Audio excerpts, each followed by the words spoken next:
CISA IPM selaku co-founder Indonesia AI Society, Associate Professor di Universitas Katolik Indonesia Atmajaya, Bapak Hafiz Muhardi STMkom, dan Bapak Harit Novriado Skom MN selaku dosen pembina Himpunan Mahasiswa Informatika Universitas Tanjung Pura, yang terhormat Saudara Raihan Ramadan selaku Ketua Himpunan Mahasiswa Informatika Universitas Tanjung Pura. Tak lupa juga saya ucapkan selamat datang kepada seluruh peserta webinar nasional pada hari ini. Hadirin sekalian, untuk mengawali acara kita pada hari ini, marilah kita bersama-sama mendengarkan lagu kebangsaan Indonesia Raya.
Selanjutnya, demi kelancaran acara kita, serta bentuk rasa syukur kita pada kesempatan sore hari ini, mari kita ikuti bersama pembacaan doa yang akan dipimpin oleh Altaf Syahrastani. Kepada Saudara Altaf, dipersilahkan. Assalamualaikum warahmatullahi wabarakatuh. Kepada Bapak, Ibu, serta hadirin yang saya hormati, marilah kita bersama-sama menundukkan kepala seraya berdoa kepada Tuhan Yang Maha Esa. Bagi yang beragama Islam, perkenankan saya untuk memimpin doa, dan bagi yang lain dapat menyesuaikan. A'udzubillahi minasyaitonirrajim. Bismillahirrahmanirrahim. Alhamdulillahirabbil alamin. Assalatu wassalamu ala asyrafil anbiya'i wal mursalin wa ala alihi wa ashabihi ajmain. Ya Allah, Rabb yang Maha Pengasih lagi Maha Penyayang. Engkaulah Rabb yang menguasai segala apa yang di langit dan di bumi. Pada hari ini, kami menyempatkan diri mengikuti webinar ini dalam rangka mencari ilmu dan mengisi waktu kami dengan kegiatan yang bermanfaat. Jadikanlah kegiatan ini sebagai kegiatan bermanfaat, lancarkanlah kegiatan kami, dan berkahi serta ridhoilah kegiatan kami ini. Ya Allah yang Maha Mengetahui, mudahkanlah segala urusan kami, baik urusan dunia maupun urusan akhirat, dan berikanlah kami petunjuk dan hidayah-Mu, serta jadikanlah kami manusia yang bermanfaat bagi diri kami pribadi dan juga orang di sekitar kami. Ya Allah, Rabb yang Maha Pengampun, ampunilah dosa-dosa kami, dosa kedua orang tua kami, dosa guru serta pemimpin kami, dan pertemukanlah kami kelak di surga-Mu yang penuh nikmat dan kemuliaan. Ya Allah, Rabb semesta alam, angkatlah wabah yang sedang melanda dunia tempat kami tinggal, dan berikanlah kesembuhan serta kesehatan kepada kami, agar kami dapat menjalankan amanah yang kami emban, serta beraktivitas seperti dulu lagi. Rabbana hab lana min azwajina wa dzurriyyatina qurrata a'yun waj'alna lil muttaqina imama. Rabbana atina fid dunya hasanah wa fil akhirati hasanah wa qina azabannar. Subhana rabbika rabbil izzati amma yasifun. Wassalamun alal mursalin. Walhamdulillahi rabbil alamin. Wabillahi taufiq wal hidayah. Assalamualaikum warahmatullahi wabarakatuh. Terima kasih kami ucapkan. Terima kasih Saudara Altaf atas pembacaan doa. Hadirin sekalian, mari kita bersama-sama mendengarkan laporan yang akan disampaikan oleh Bang Raihan Ramadan selaku Ketua Himpunan Mahasiswa Informatika Universitas Tanjung Pura. Kepada Bang Raihan Ramadan dipersilahkan.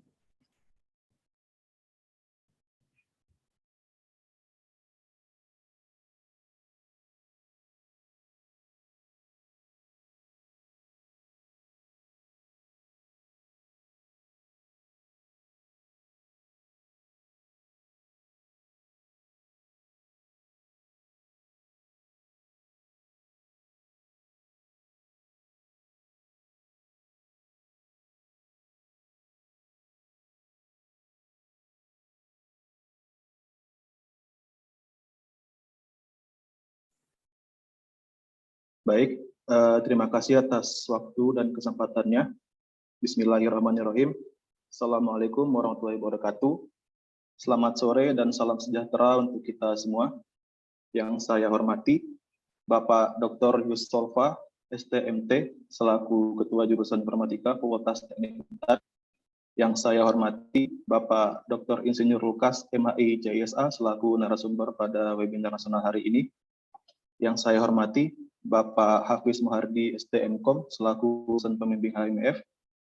Yang saya hormati, Bapak Ibu dosen Fakultas Teknik Untan, serta para peserta dan panitia webinar yang saya banggakan.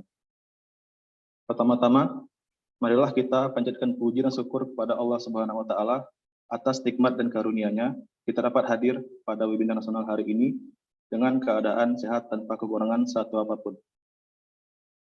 Saya mewakili Himpunan Mahasiswa Informatika Untan mengucapkan banyak terima kasih kepada Bapak Ibu dosen yang telah membantu kami demi kelancaran acara pada hari ini. Saya juga mengucapkan terima kasih untuk para peserta webinar pada hari ini, baik mahasiswa jurusan Informatika Untan, mahasiswa Untan, maupun di luar Untan. Semoga acara webinar hari ini dapat bermanfaat dan bisa diimplementasikan dengan baik untuk kedepannya. Tak lupa juga saya ucapkan terima kasih kepada panitia yang telah bekerja keras demi terselenggaranya webinar ini.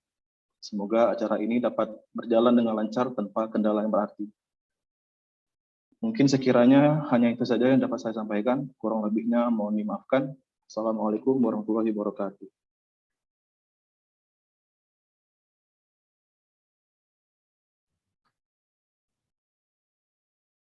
Terima kasih kami ucapkan kepada Bang Raihan Ramadan yang telah berkenan memberikan laporan. Sesi selanjutnya, mari kita bersama-sama mendengarkan kata sambutan yang akan disampaikan oleh Bapak Dr. Yusolfa STMT selaku Ketua Jurusan Informatika Universitas Tanjung Pura. Kepada Bapak Dr. Yusolfa STMT dipersilahkan.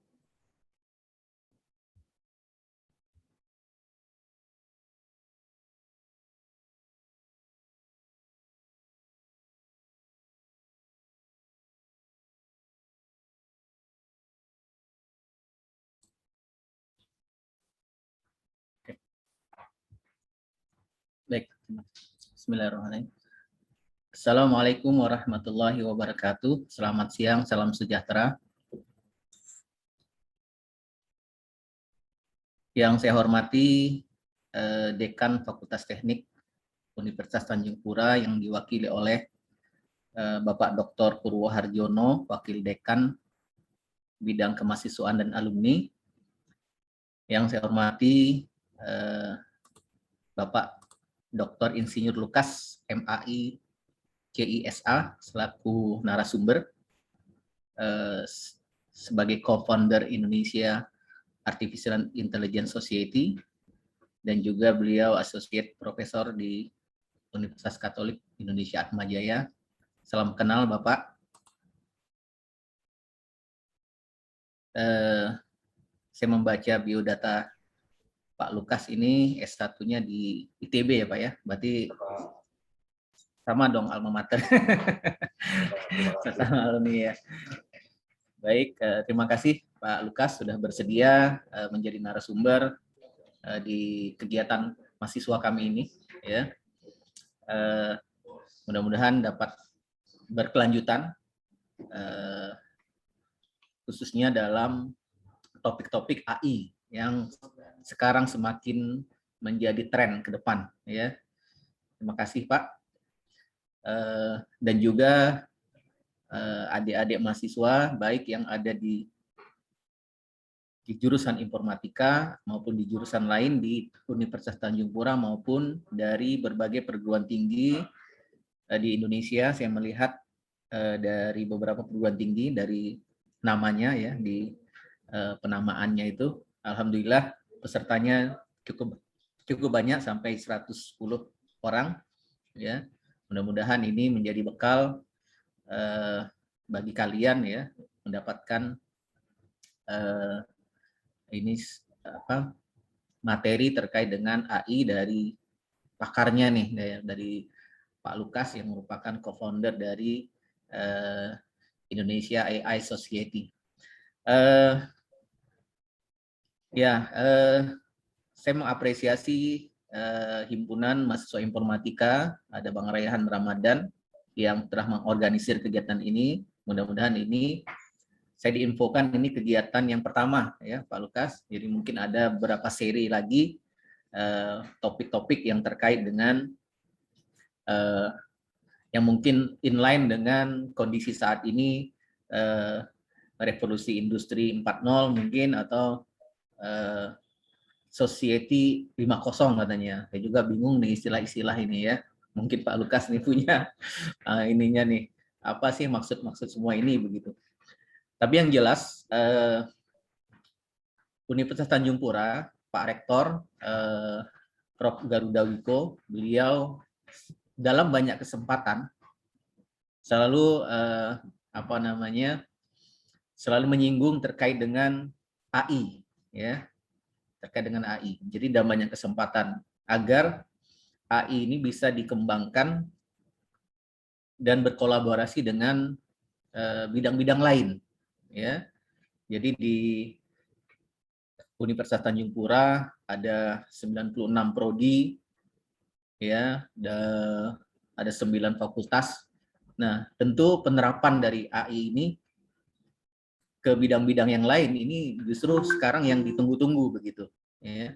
Tunggu-tunggu, jadi bukan lagi pengayaan keilmuan AI-nya lagi, tetapi penerapannya. Nah, kami juga punya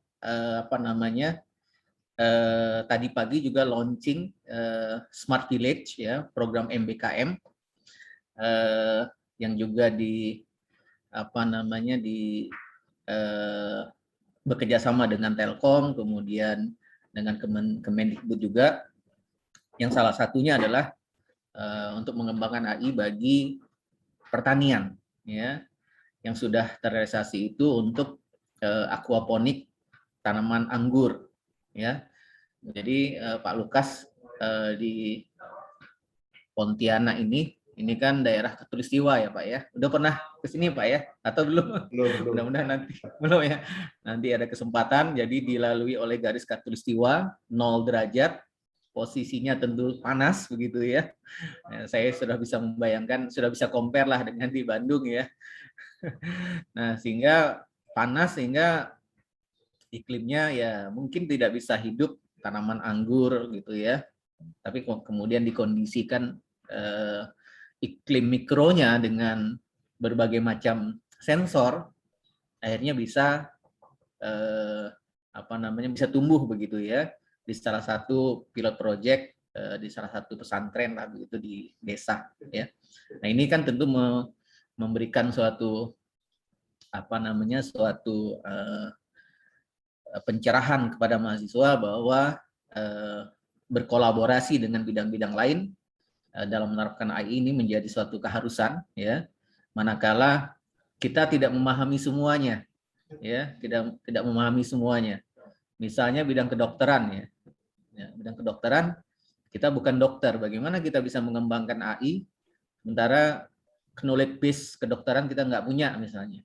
Nah, tentu ini harus terus dilakukan pengayaan begitu ya. Ini menurut kami, nanti mungkin Pak Lukas bisa memberikan arahan terkait hal ini, sehingga kajian-kajian AI yang dilakukan oleh mahasiswa informatika khususnya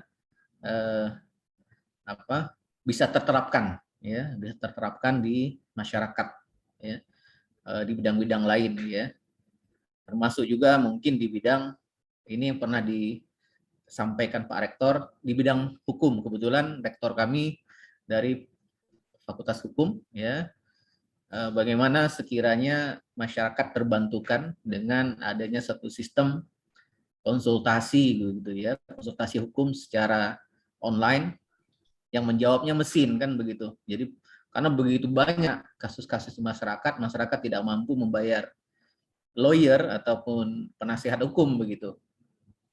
Membaca pasal-pasalnya juga nggak pernah gitu. Nah ya, sehingga bagaimana sih ini bisa membantu masyarakat setidak-tidaknya pada saat mengalami suatu masalah dia sudah bisa melek tentang hukum melalui aplikasi yang dikembangkan, suatu kecerdasan buatan yang dikembangkan berbasis kepada database yang di bidang hukum, baik itu dari sisi pasal-pasalnya mungkin, kemudian dari sisi kasus-kasus yang ditangani begitu ya. Ini menjadi suatu knowledge, nah kemudian disajikan dengan cara yang mudah sehingga masyarakat bisa memanfaatkan. Apakah nanti konsultasinya online itu deketik atau langsung bicara saja, nanti seperti ada respon baliknya. Nah itu ya inilah yang mesti dipikirkan oleh mahasiswa informatika sekarang ini begitu, sehingga semua keilmuan itu bisa disajikan dengan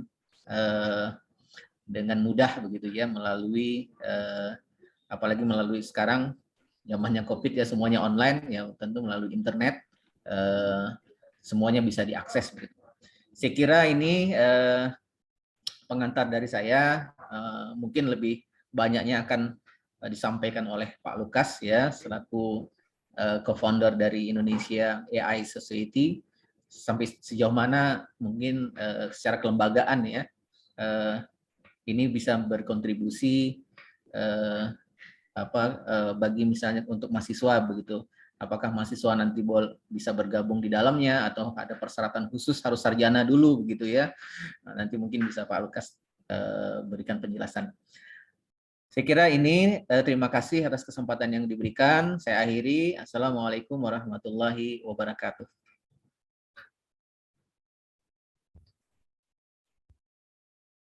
Terima kasih kami ucapkan kepada Bapak Dr. Yusolfa STMT yang telah berkenan memberikan kata sambutan. Selanjutnya, mari kita mendengarkan kata sambutan yang akan disampaikan oleh Bapak Dr. Purwo Harjono STMT selaku Wakil Dekan Bidang Kemahasiswaan dan Alumni Fakultas Teknik Universitas Tanjung Pura. Kepada Bapak Dr. Purwo Harjono STMT, dipersilahkan. Oke, terima kasih atas kesempatannya. Assalamualaikum warahmatullahi wabarakatuh dan selamat sore. Yang terhormat Bapak narasumber, Dr. Insinyur Lukas MAI Isa, ya. Selamat kenal Pak ya dengan saya. Kemudian Ketua Jurusan Informatika, kemudian Bapak Ibu dosen yang mungkin tidak bisa saya sebutkan satu persatu, dan saya apresiasi sekali panitia penyelenggara yang sudah berhasil mengadakan kegiatan webinar nasional ini. Jadi kegiatan webinar nasional ini saya rasakan sangat berarti karena memang teknologi saat ini yang sedang berkembang pesat itu adalah artificial intelligence. Dan mudah-mudahan nanti yang disampaikan oleh Bapak Dr. Insinyur Lukas nanti bisa dicermati dan diambil manfaatnya, dan para mahasiswa sekalian bisa terbuka wawasannya ya untuk lebih berkembang lagi terutama mengenai masalah artificial intelligence ini. Mungkin di dalam perkuliahan Anda semua sudah pernah mendapatkan. Nah, kebetulan sekarang ada Bapak Lukas, Dr. Lukas, ya. Mudah-mudahan Anda bisa lebih dalam penerapannya seperti apa. Jadi perkembangan AI sekarang udah jauh lebih maju, dan mudah-mudahan nanti Anda dapat pencerahan dari Bapak Dr. Lukas. Kemudian yang perlu saya sampaikan juga kepada mahasiswa, ya kalau dapat nanti dari hasil ini, ya jangan hanya berhenti, betul yang disampaikan oleh Pak Yusolfa, ya jangan hanya berhenti di sini. Jadi bisa melaksanakan kegiatan-kegiatan webinar seperti ini lainnya, ya. Mungkin lebih pada ke penerapan, ya. Jadi ke penerapannya, sehingga kalian bisa paham bahwa AI ini bisa diterapkan secara luas. Mungkin itu saja yang dapat saya sampaikan. Kurang lebihnya saya mohon maaf. Saya akhiri, wabillahi taufiq wal hidayah. Wassalamualaikum warahmatullahi wabarakatuh. Terima kasih kami ucapkan kepada Bapak Dr. Purwo Harjono, STMT, yang telah berkenan memberikan kata sambutan sekaligus membuka acara pada hari ini. Hadirin yang berbahagia, sebelum kita memasuki acara inti, ada kalanya kita mengabadikan momen pada hari ini untuk seluruh peserta dipersilahkan mengaktifkan kameranya karena akan diadakan sesi foto bersama.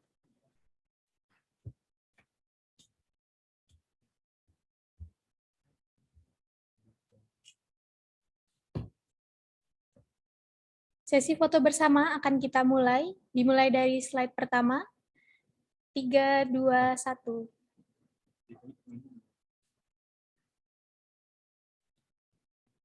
Slide selanjutnya. 3, 2, 1. Slide selanjutnya. 3, 2, 1.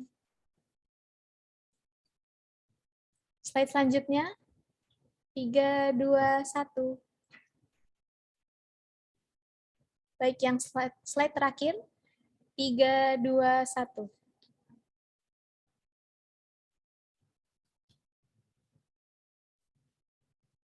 Baiklah, kita sampai di acara inti webinar nasional yang bertema Peran dan Implementasi Artificial Intelligence pada Industri Teknologi. Untuk sesi selanjutnya, akan dipandu Saudara Yosua Calvin selaku mahasiswa Teknik Informatika Universitas Tanjung Pura. Kepada Saudara Yosua Calvin dipersilahkan.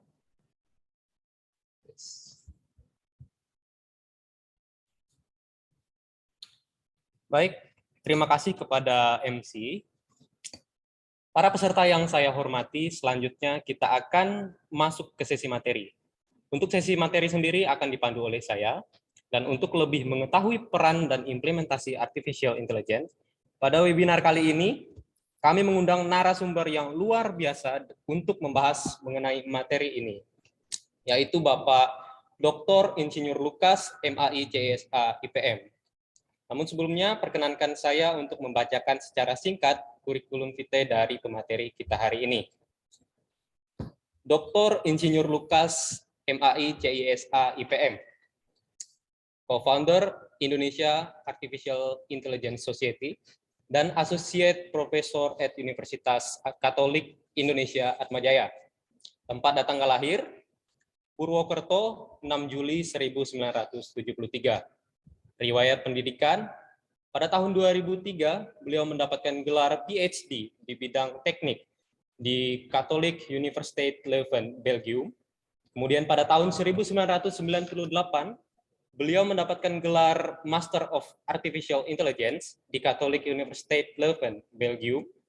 Kemudian di tahun 1995, mendapatkan gelar S1 Teknik Elektro di Institut Teknologi Bandung.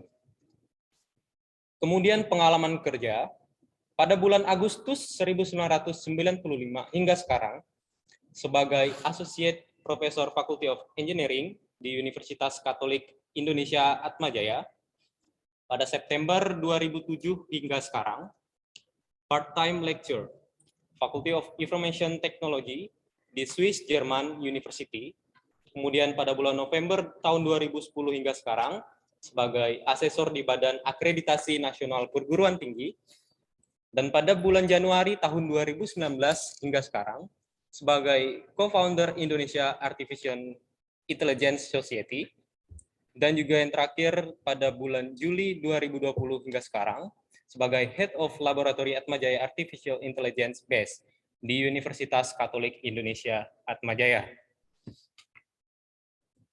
Dan pengalaman lainnya, pada tahun 2015 sebagai pembicara pada acara ICWISE 2015 di Malaysia, dan pada tahun 2017 sebagai pembicara pada acara Indonesia HoneyNet Project Conference, pada tahun 2020 sebagai pembicara pada event World Artificial Intelligence Show di Jakarta, kemudian pada tahun 2020 menulis jurnal Multiscore, a Threat Score Framework based on Static and Dynamic Analysis Features, ACM International Conference Proceeding Series. Kemudian pada tahun 2021 menulis jurnal Contactless Hand Gesture Sensor based on Array of CW Radar for Human to Machine Interface, IEEE Sensors Journal. Baik, langsung saja kita sambut Bapak Dr. Insinyur Lukas MAI CISA IPM. Selamat sore Bapak Lukas. Selamat sore, Bang Yuswa. Hari ini kita bisa menghadirkan Bapak Lukas di tengah kesibukannya untuk membahas artificial intelligence.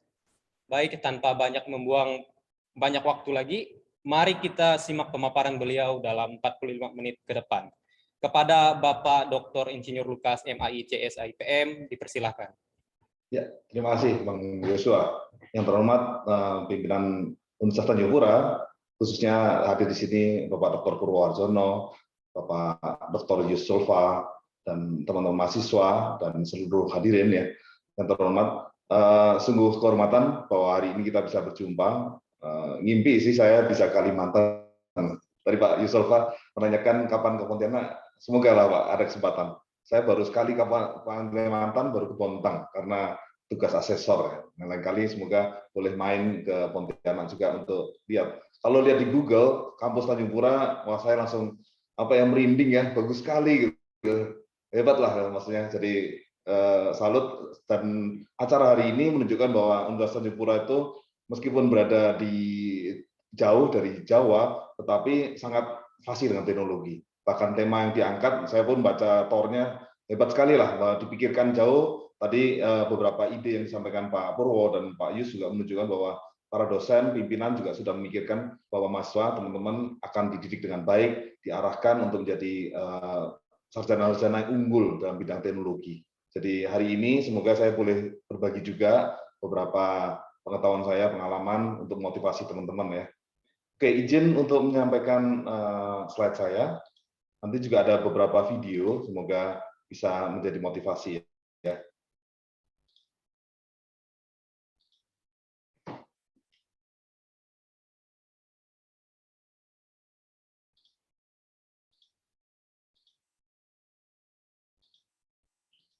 Ya, semoga sudah terlihat. Ya, jadi saya pada hari ini akan membawakan tema seperti yang disampaikan oleh panitia, peran dan implementasi artificial intelligence pada industri teknologi. Nah, sedikit tadi mungkin dikenalkan latar belakang saya Lukas, saya lahir di Jawa Tengah, tapi juga nomaden lah. Saya pernah di Bali untuk 7 tahun, kuliah di Bandung, terus sekarang bekerja di Jakarta. Jadi Indonesia lah. Teman-teman juga semoga nanti mendapat kesempatan juga untuk bisa merantau gitu. Perantauan ini juga sebagian mungkin karena saya sempat mengalami ya, waktu umur 2 tahun itu kena polio. Jadi waktu kecil di Magelang kena polio, justru karena itu mengantar saya untuk berpindah-pindah lah. Orang-orang tua saya membawa saya untuk berobat, Dan saya pun punya cita-cita, mimpi lah sampai sekarang, tapi belum kecapean, dapat alat yang robot, AI, bisa membantu saya untuk berjalan lebih mudah, karena saya sekarang masih pakai tongkat. Tapi belum kedapatan, saya lihat beberapa yang di Jepang atau beberapa negara maju, exoskeleton sudah ada. Nah, saya nunggu, siapa tahu teman-teman Tanjung Pura bisa bantu buat saya, buatin exoskeleton, sehingga saya bisa berjalan lebih mudah, gitu ya. Di antara beberapa, ya ini sekolah saya, terus mungkin yang bisa saya bagikan hari ini juga, teman-teman percayalah bahwa pendidikan kita juga sudah semakin baik. Saya percaya teman-teman masuk Tanjung Pura juga sudah mendapatkan kesempatan yang terbaik untuk bisa belajar, dan jangan berhenti di situ, lanjutkan terus seperti tadi Pak Arjo, Pak Yusolfa, ya kan, bisa sampai terus S3. Itu kesempatan kita untuk memperluas wawasan, dan semakin menarik lah kalau kita mendalami sesuatu. Dan ketika kita sudah menguasai, mari kita berbagi. Dan kebetulan kami memilih profesi sebagai akademisi, kan, sehingga setelah belajar kita bagikan di kelas, memotivasi teman-teman lagi. Dengan cara itu kita nggak pernah habis belajar, karena selalu dituntut untuk selalu baru dan update. Oke, kira-kira ini latar belakang saya. Nah, mari kita mulai sesuai dengan topik yang dibawakan tentang perkembangan AI. Mungkin ini gambar singkat. Jadi saya dengan beberapa dosen senior mungkin dalam posisi pernah mengalami pre-internet, zamannya masih nulis surat ya Pak Yus ya, Pak Arjo, nulis surat pakai kertas ke kantor pos cari perangko dan sebagainya. Mungkin teman-teman di sini lahir sudah di era internet, jadi perangko aja mungkin perlu kami jelaskan perangko itu apa. Di saat itu komunikasi itu masih human to human. Kita harus bertemu langsung, atau kalau pakai teknologi pun harus teleponnya pakai kabel. Kemudian mulai ada sambungan, mulai bisa SMS-an. Bisa ngirim teks 140 karakter aja udah happy banget lah, karena instan terkirimkan. Karena sebelumnya harus pakai Telegram yang bisa beberapa jam atau berhari-hari gitu.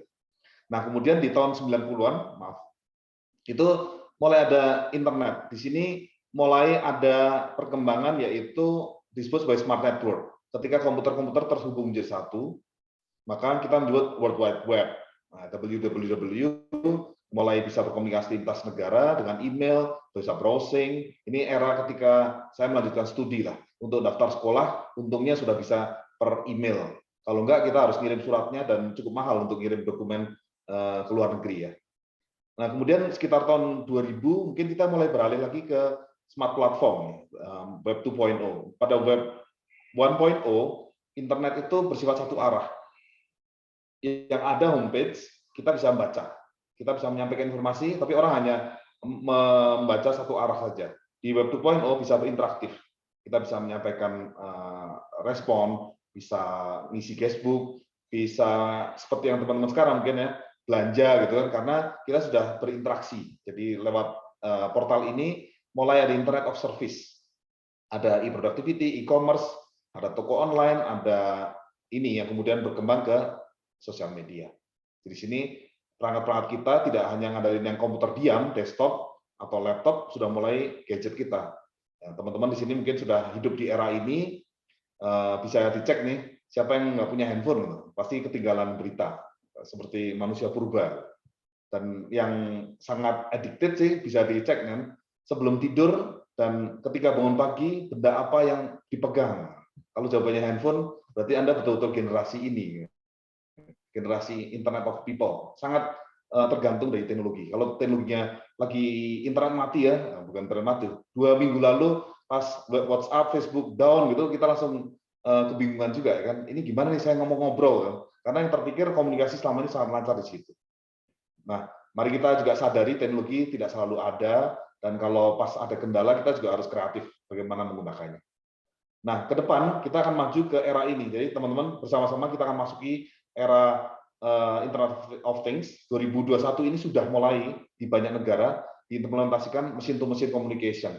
Banyak perangkat device sudah dipasang di berbagai tempat, dan mereka tidak lagi mengandalkan manusia untuk pengendaliannya.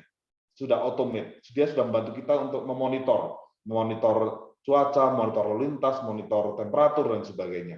Jadi internet nanti bukan hanya untuk manusia, tapi internet akan digunakan juga oleh mesin. Ya, di sini kira-kira perkembangan yang luar biasa. Dan mungkin kata kuncinya bahwa di sini internet, kemudian banyak data, maka big data, data banyak terkumpul lewat IoT itu tidak lagi bisa diproses oleh manusia. Nah, kita butuh artificial intelligence ya untuk mengolahnya. Oke, nah mungkin ini sebagai ringkasan, teman-teman juga kemungkinan sudah diajari ini atau sudah baca sendiri tentang revolusi industri dari yang pertama sampai yang keempat. Revolusi industri yang pertama itu sejak penemuan mesin uap di Inggris. Kemudian dengan penemuan ini maka aktivitas manusia sebagai lebih cepat untuk berpindah, berproduksi, ya kan? Yang tadinya bercocok tanam, yang tadinya menggunakan tenaga manusia atau binatang, sekarang bisa menggunakan mesin. Kemudian revolusi industri kedua, di sini mulai ada assembly line. Mungkin teman-teman di teknik industri paling menguasai bidang ini ya, tentang bagaimana layout industri yang paling efisien, optimasi, dan sebagainya. Kemudian untuk informatika, nah ini bidang Anda nih, paling matang di sini, karena industri 3.0 mulai sudah memanfaatkan teknologi-teknologi elektronik atau otomasi. Robot-robot sudah mulai pasang di banyak tempat. Mereka bisa membantu pekerjaan yang repetitif, yang rutin gitu, karena dia nggak pernah bosan, nggak pernah capek, nggak pernah mudi. Kalau orang kan kadang bisa demo, kadang orang lelah, orang bisa bosan. Nah, di robot ini dia bekerja konsisten. Ini yang menarik, mungkin semakin banyak robot dipasang karena kemampuannya yang konsisten seperti itu. Nah, sekarang ini di era sejak tahun 2000 itu berkembang bahwa robot-robot industri ini juga sudah terhubung ke internet. Jadi industri 4.0 sebetulnya meneruskan yang sudah ada di 3.0 di sini. Robot tidak hanya ada di lokasi, tapi bisa dimonitor dan dikendalikan dari jarak jauh lewat internet. Ya. Di sini bicara tentang CPS, Cyber Physical System, bahwa yang dunia fisik sekarang sudah terhubung ke dunia cyber.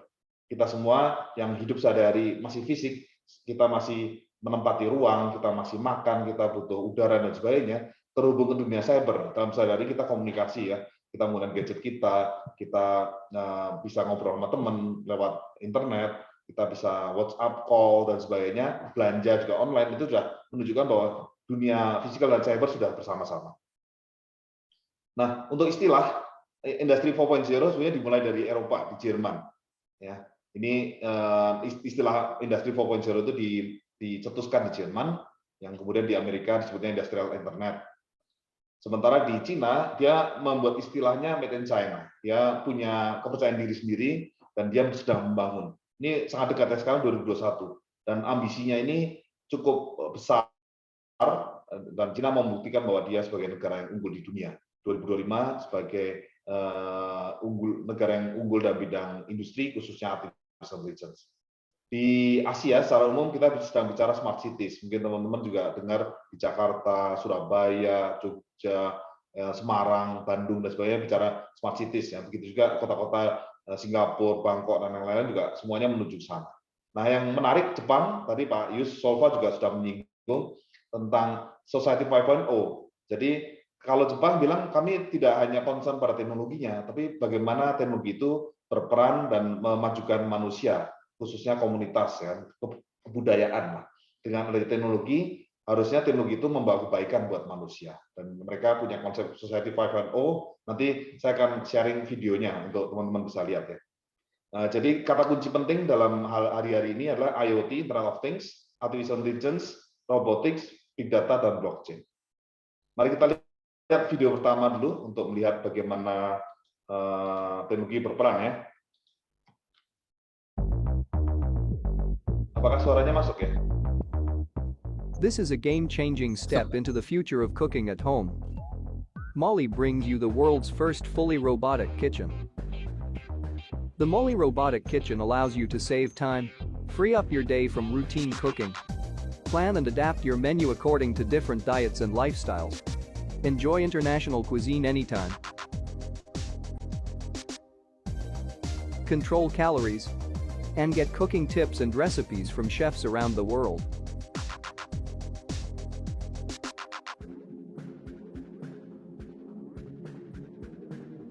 Not only does the robot cook complete meals, it tells you when ingredients need replacing, suggests dishes based on the items you have in stock, learns what you like, and even cleans up surfaces after itself. The Molly Kitchen is a fully automated kitchen unit consisting of cabinets, robotic arms and hands, a recipe recording system, a connected GUI screen with access to a library of recipes, and a full set of kitchen appliances and equipment that have been optimized for both robot and human use.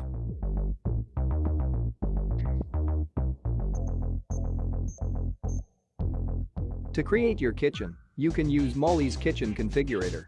The basic model, Molly X, foresees the required sequences, navigates complex appliances operations, and helps you cook meals from around the globe. Priced at £99,099, about US $136,300, for a premium configuration, X Kitchen is set for upgrade to R Kitchen via robotic system installation without changing the main kitchen module. Complete with a robotic hands module, R Kitchen won the Best of the Best CES award. Priced at £248,000, about US $341,000, for premium configuration, it streamlines the everyday culinary experience, bridging the gap between home and professional cooking. Would you trust a robot to cook your meal?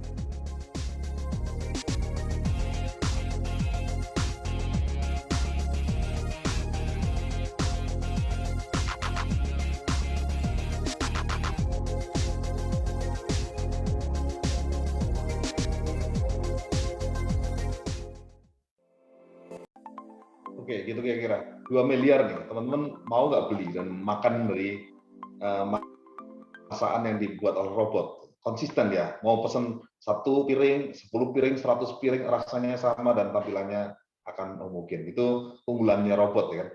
Tetapi mungkin orang bilang ya, seninya nggak terasa ya kan, karena ketika chef atau cook yang masak, biasanya ada teknik khusus untuk bisa menyajikannya. Tapi tadi dibilang robot ini pun bisa belajar loh, diajari oleh chef dia akan jago banget. Oke, mari kita lihat selanjutnya. Nah, ini tonton berikutnya. Tadi saya juga ingin membagikan teman-teman di Tanjung Pura, lab-nya pasti juga sudah canggih. Ada mata kuliah juga yang terkait virtual reality, augmented reality. Jadi mari kita lihat nih bagaimana membuatnya. Semoga ini juga inspirasi buat teman-teman yang mau TA, yang penelitian, supaya bisa membuat hal-hal yang menarik juga. Ayo. Nih, Pak.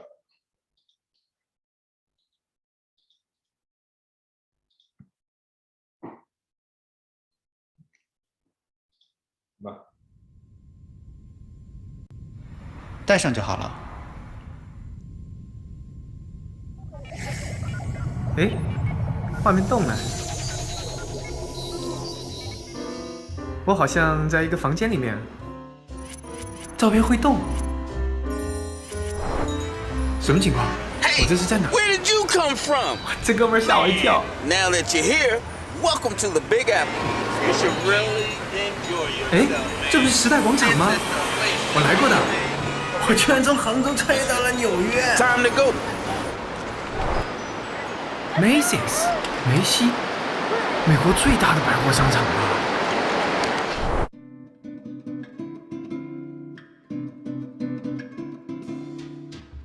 Hi, and welcome to Macy's, the largest department store.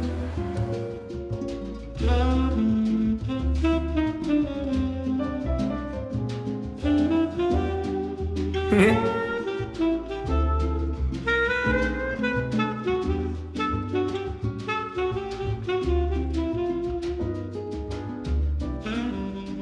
这个包蛮有趣的，材质也不错。 买一个送我女朋友吧，国内都没见过。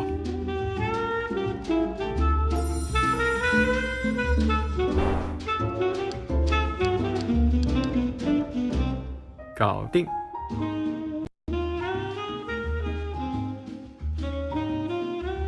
要不要去日本看看？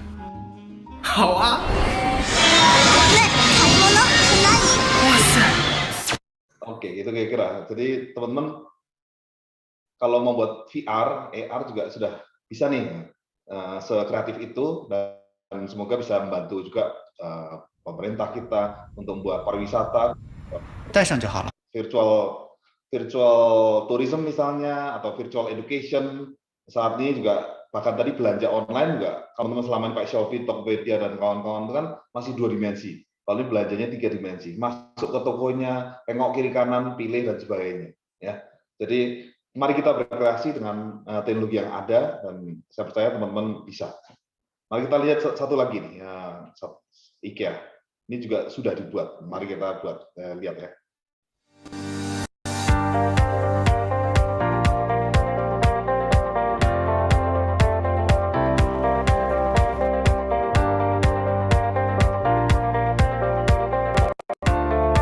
So we're super excited. We have virtual reality in IKEA. I think this is like a really good step for us to really push the way we design things and how we give our customers like a different kind of experience. We were so excited about the idea of it at first, that customers can really customize their living room. They can step in and change everything, choose our sofas, choose our tables. I think it's something that none of our competitors have done before, and it's a really, really exciting experience for us. We were lucky enough to have Take Leap supporting us the whole thing. Without these guys, none of it would have happened.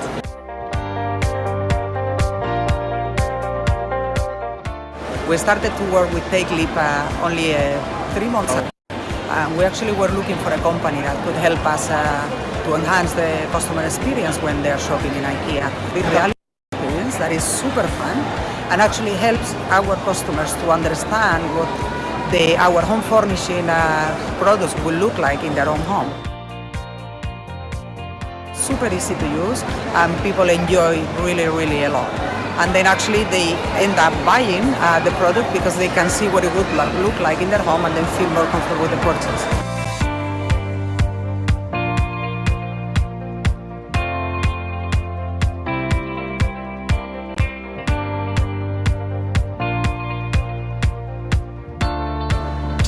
See you later.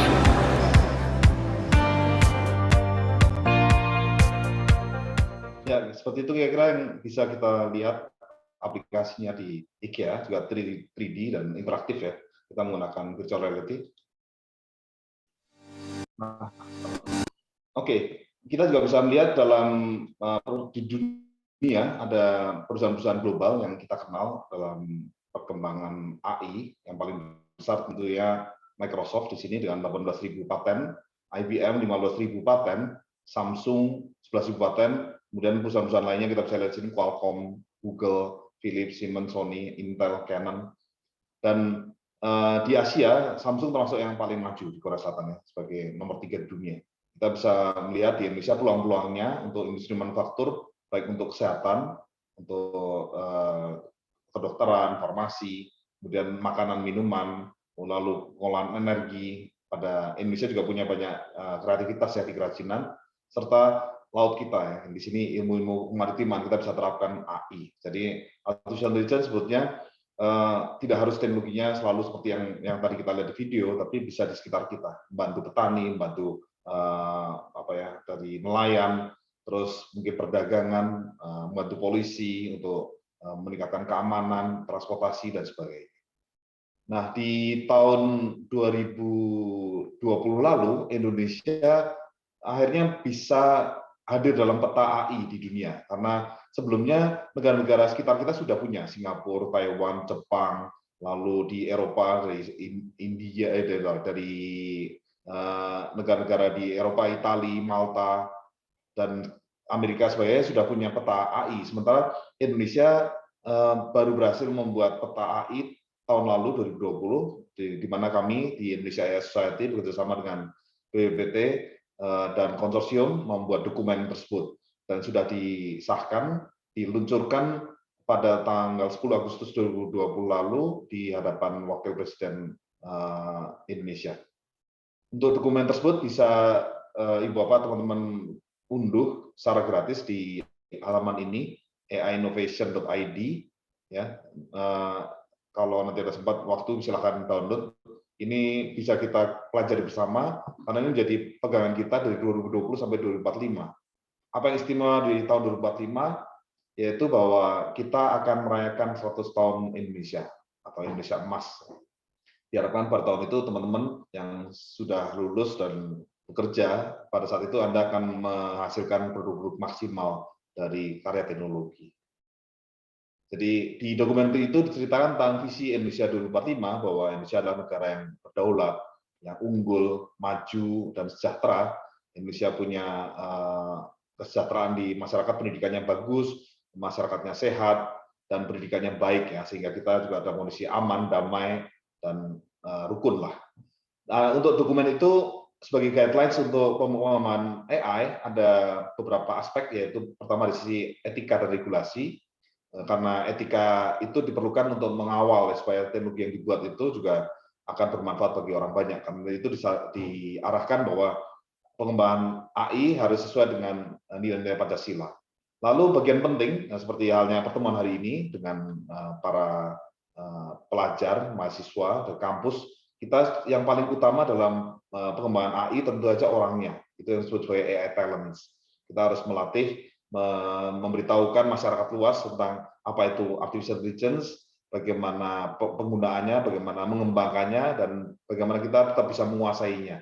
Jangan sampai kita hanya menjadi customer, ya, pengguna. Lalu dari si infrastruktur dan data, ini juga tugas pemerintah dan bisnis untuk membangun infrastruktur yang bisa dipakai oleh seluruh rakyat.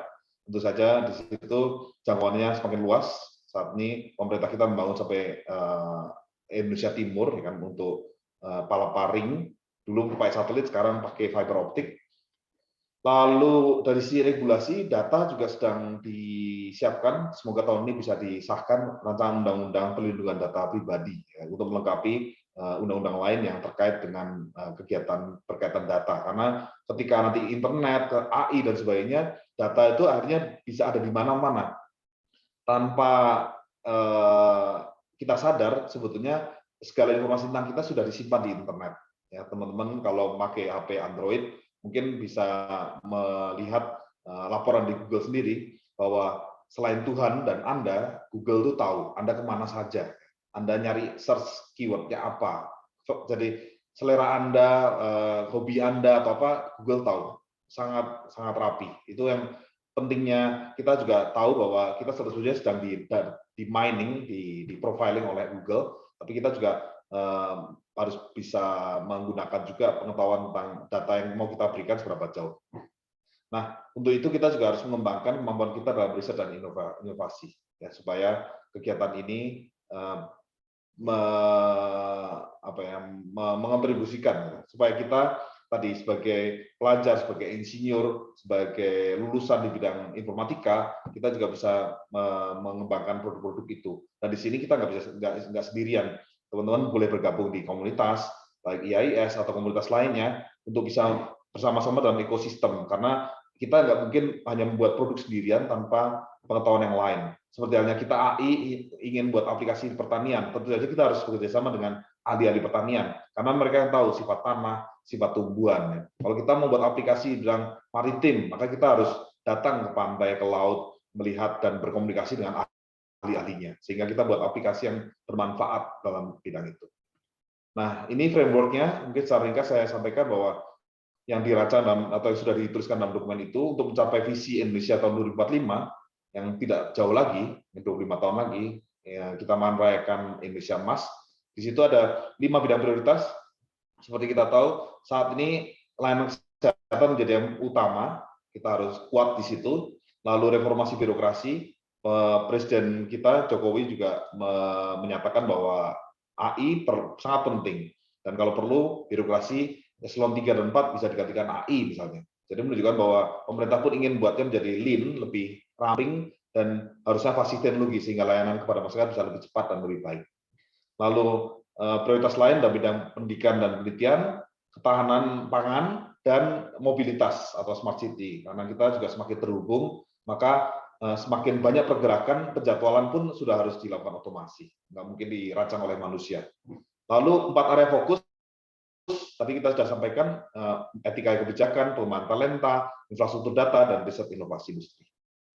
Jadi dari dokumen ini Anda juga bisa melihat peluang dan tantangannya. Ini yang perlu kita sadari. Tidak hanya cerita yang enak-enak, yang bagus-bagus, tapi kita juga harus tahu apa nih kendala-kendala yang harus kita persiapkan juga.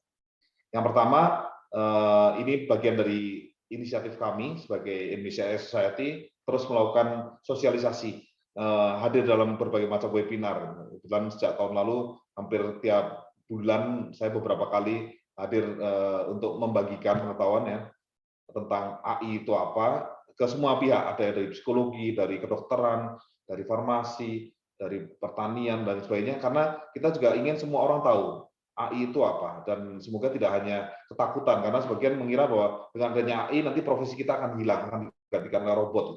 Enggak juga, karena kita tetap sebagai manusia punya hal-hal yang tidak bisa digantikan oleh mesin. Nah, untuk itu juga kita berharap semakin banyak, karena kita baru sedikit pakar, dosen, pengajar dalam bidang KA atau AI, dan kita ingin mengembangkan lebih banyak. Lalu infrastruktur, ini juga tanggung jawab pemerintah daerah, dan perusahaan-perusahaan untuk membangun infrastruktur ini, terus bekerja sama dengan universitas, maka lab-lab kita juga harus semakin lengkap dan bisa mengembangkan AI. Dan luaran penelitian, jangan sampai hanya berhenti di perpustakaan, tapi juga bisa diadopsi oleh industri untuk bisa digunakan masyarakat luas. Nah, peluangnya, Indonesia itu punya peluang yang besar karena dengan jumlah rakyat 270 juta, kita punya bonus demografi. Artinya, bonus demografi itu dengan semakin banyak penduduk, bukan hanya semakin banyak mulut yang perlu dikasih makan, tapi semakin banyak otak yang bisa digunakan. Bayangkan, 270 juta otak, ya kan? Itu sangat powerful. Bandingkan Singapura, negara kita tangga itu, dia harus bergulat untuk terus mendapatkan sumber daya manusia yang mencukupi untuk dia bisa bertahan sebagai suatu negara. Kemudian Indonesia juga sangat kaya. Kita semua sejak SD belajar tentang pulau-pulau di Indonesia ada 16.000, lalu bahasa daerah lebih dari 300, berbagai macam suku, adat dan sebagainya, berbagai kearifan lokal, itu semua menjadi dataset yang sangat menarik buat AI. Banyak pihak luar datang ke Indonesia karena dia butuh dataset. Dia ingin tahu dataset pertanian, dataset pemerintahan, kebencanaan, lalu maritim. Ini Indonesia punya semuanya. Kalau kita nggak ngolah, orang luar akan masuk dan menggunakannya. Jadi mari kita bersiap-siap karena Indonesia adalah pasar ekonomi terbesar dengan potensi kenaikan 4 kali lipat 2025. Jadi dalam waktu beberapa tahun ini, dalam waktu beberapa tahun ini kita akan mengalami kemajuan yang luar biasa.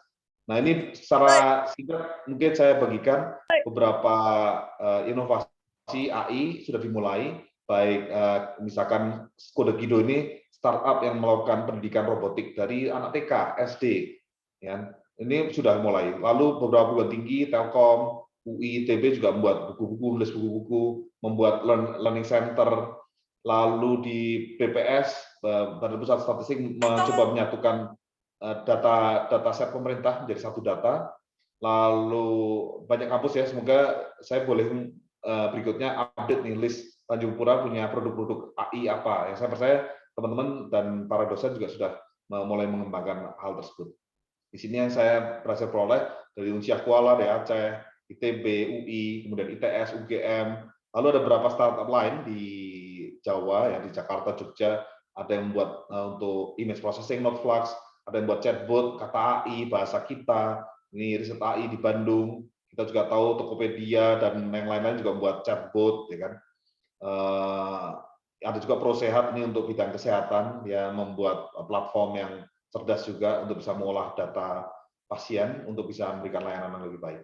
Nah, tadi saya juga sedikit singgung tentang AI perlu etika, karena itu ini ada pokjanya khusus. Sejak tahun lalu kami juga punya kelompok khusus yang membahas menyiapkan regulasi supaya punya pegangan bersama-sama Indonesia Ethical Guidance lah, supaya pengembangan AI di Indonesia itu juga sesuai dengan arah yang kita butuhkan. Jangan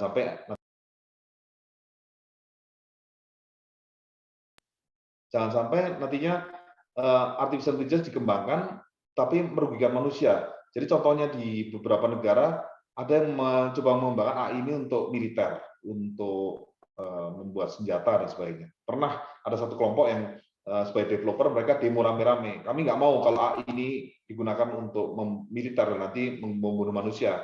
Jadi mereka punya moral. Mereka merasa punya tanggung jawab. Kalau yang saya buat ini kemudian merugikan manusia lain, mending saya berhenti. Itu contohnya bahwa kita juga harus punya kesadaran sebagai manusia bahwa AI itu harus sesuai juga dengan kebudayaan kita. Nah, di Indonesia kita landaskan itu pada nilai-nilai Pancasila.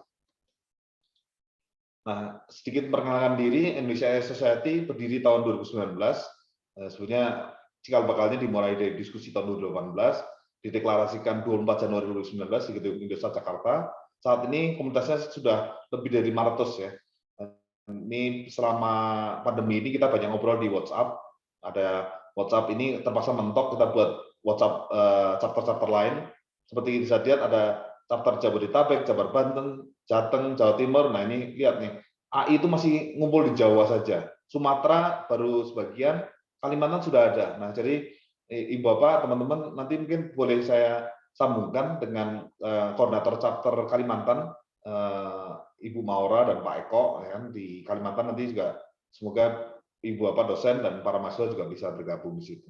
Yang menarik, IAIS juga punya chapter diaspora. Di luar negeri, para peneliti yang studi lanjut S2, S3, profesor yang bekerja mengajar, bahkan bekerja di Silicon Valley, ada yang bekerja di Jerman, di Jepang, dan lainnya, mereka juga punya berkenan bergabung dalam komunitas ini, dan mereka sharing. Jadi kalau nanti teman-teman sudah masuk di member, ikuti acara-acara kami. Ya.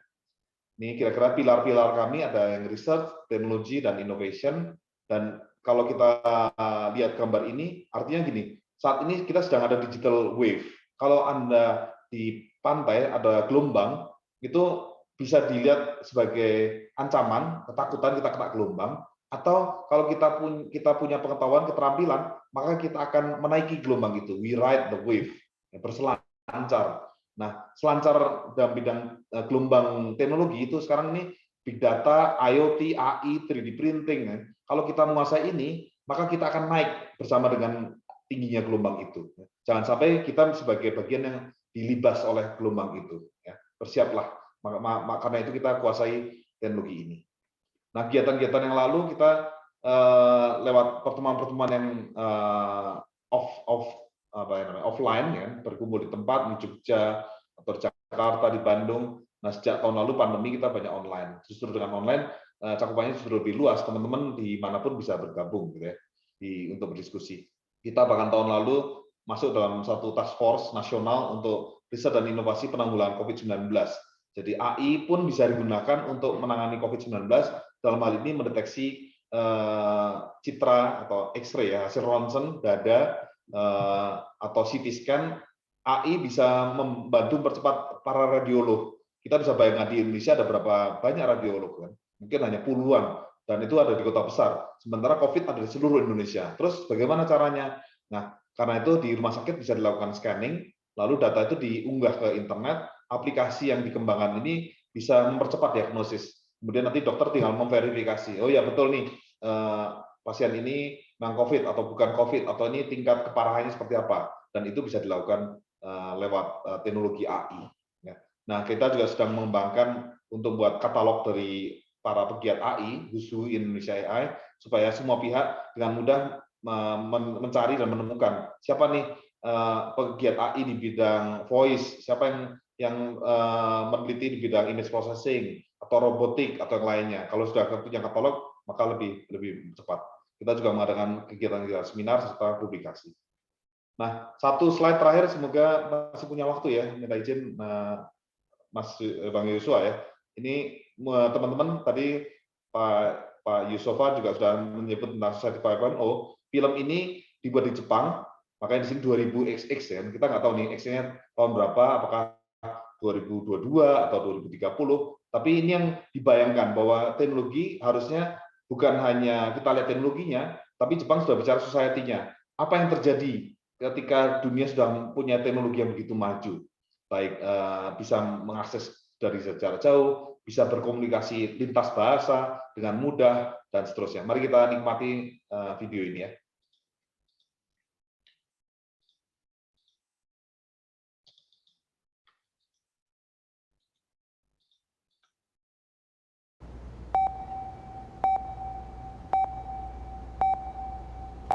血圧の低下もなく、バイタルも安定しています。出血量も想定範囲内です。並走してリークがないか確認します。はい。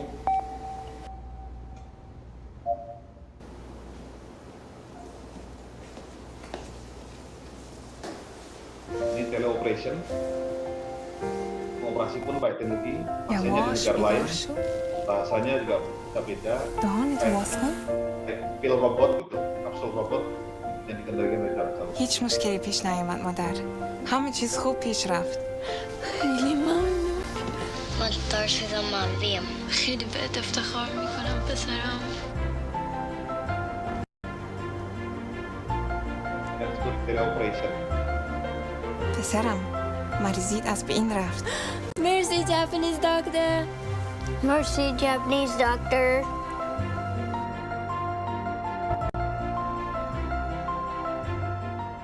2丁目のグライン&ブリューカフェまで。かしこまりました。Bonjour docteur.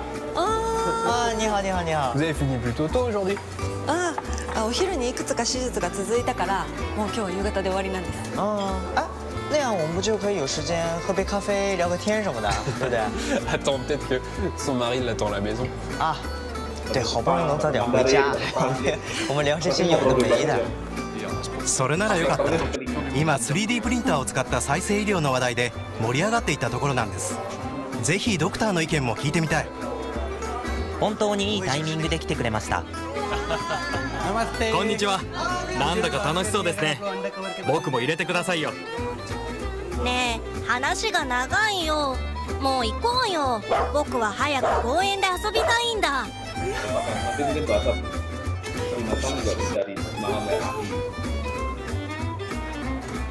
Oke, berikutnya e-sport.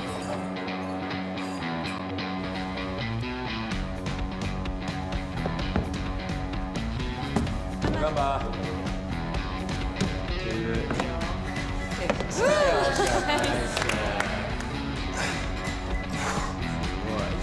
Mantap.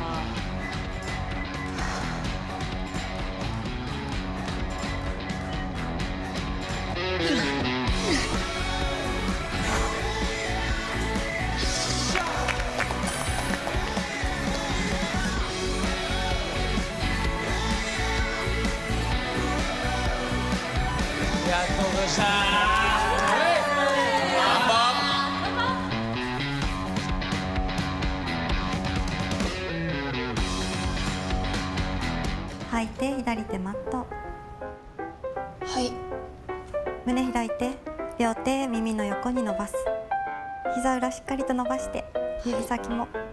吐きながらゆっくりと両手マット。ただいま。おかえり。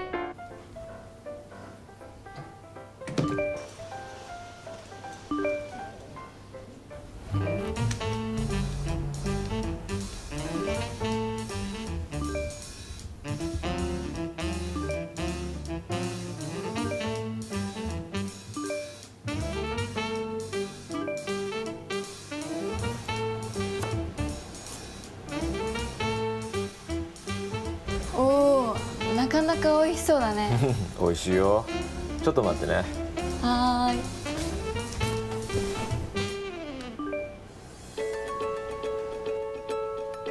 おいおい。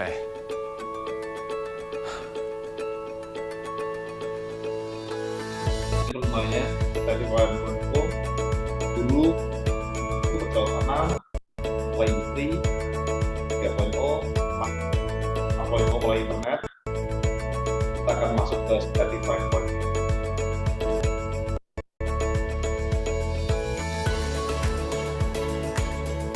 AI, IoT, dan teknologi lain.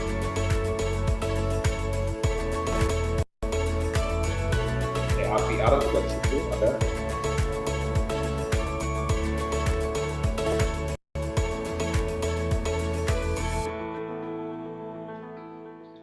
Ya. Kira-kira itu mungkin ini sebagai penutup untuk alamat kami, teman-teman kalau berkenan mengunjungi websitenya di indonesiaai.org, terus email dan WhatsApp kami. Silakan untuk nanti kalau berminat bergabung dengan kami. Saya kembalikan ke Bang Yosua untuk moderasi. Terima kasih.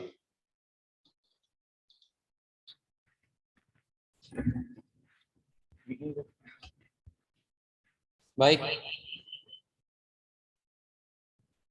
Terima kasih kepada Bapak Lukas untuk materi yang sangat luar biasa. Dan saya lihat untuk industri 4.0 ini sangat benar-benar memanfaatkan teknologi yang luar biasa. Baik, selanjutnya kita akan membuka sesi tanya-jawab. Untuk sesi pertama ini saya hanya membuka 3 penanya pertama. Bagi yang ingin bertanya, silakan untuk menggunakan fitur raise hand.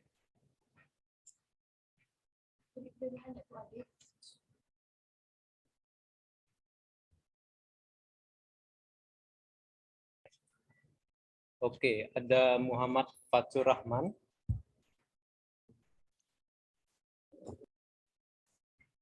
Ade, kemudian satu lagi.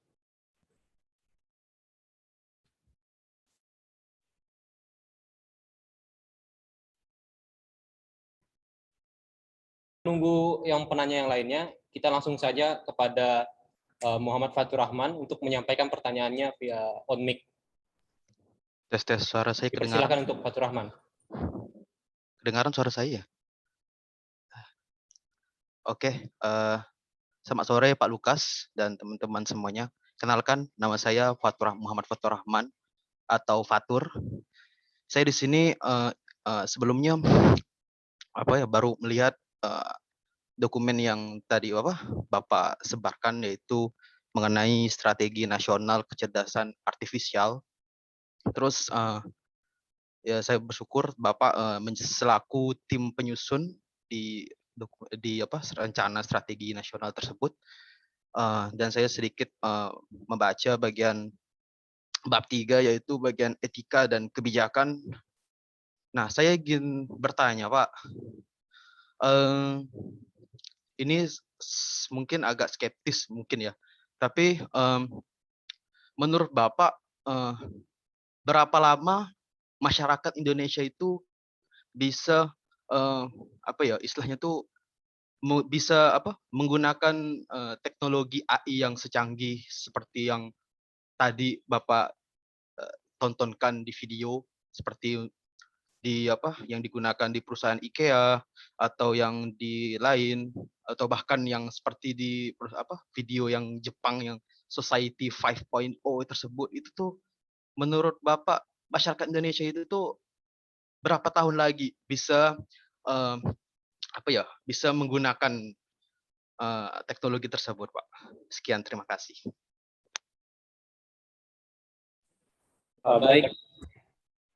Baik, terima kasih untuk Fatur Rahman pertanyaannya. Kepada Bapak Lukas, apakah ingin dijawab terlebih dahulu Pak, atau kita tampung pertanyaan yang lainnya? Mungkin boleh langsung aja ya, supaya saya nggak lupa.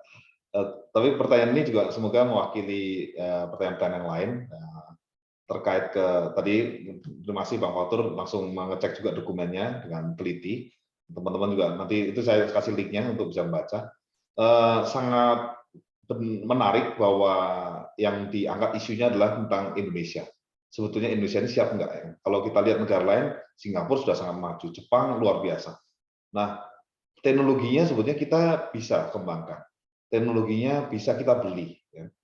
Lalu kalau kita ada sekarang, seperti mungkin ingat ya, 5 tahun lalu waktu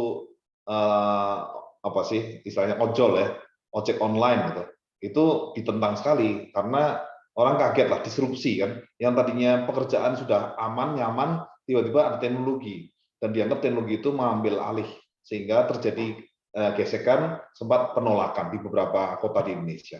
Bahkan kementerian itu demo, dianggap membuat regulasi yang menyengsarakan rakyat. Nah, itu mungkin yang perlu kita sosialisasikan ke masyarakat. Tadi Bang Fatur pertanyaannya menarik karena bukan hanya untuk kita, tapi sebenarnya kita perlu pikir untuk seluruh masyarakat Indonesia.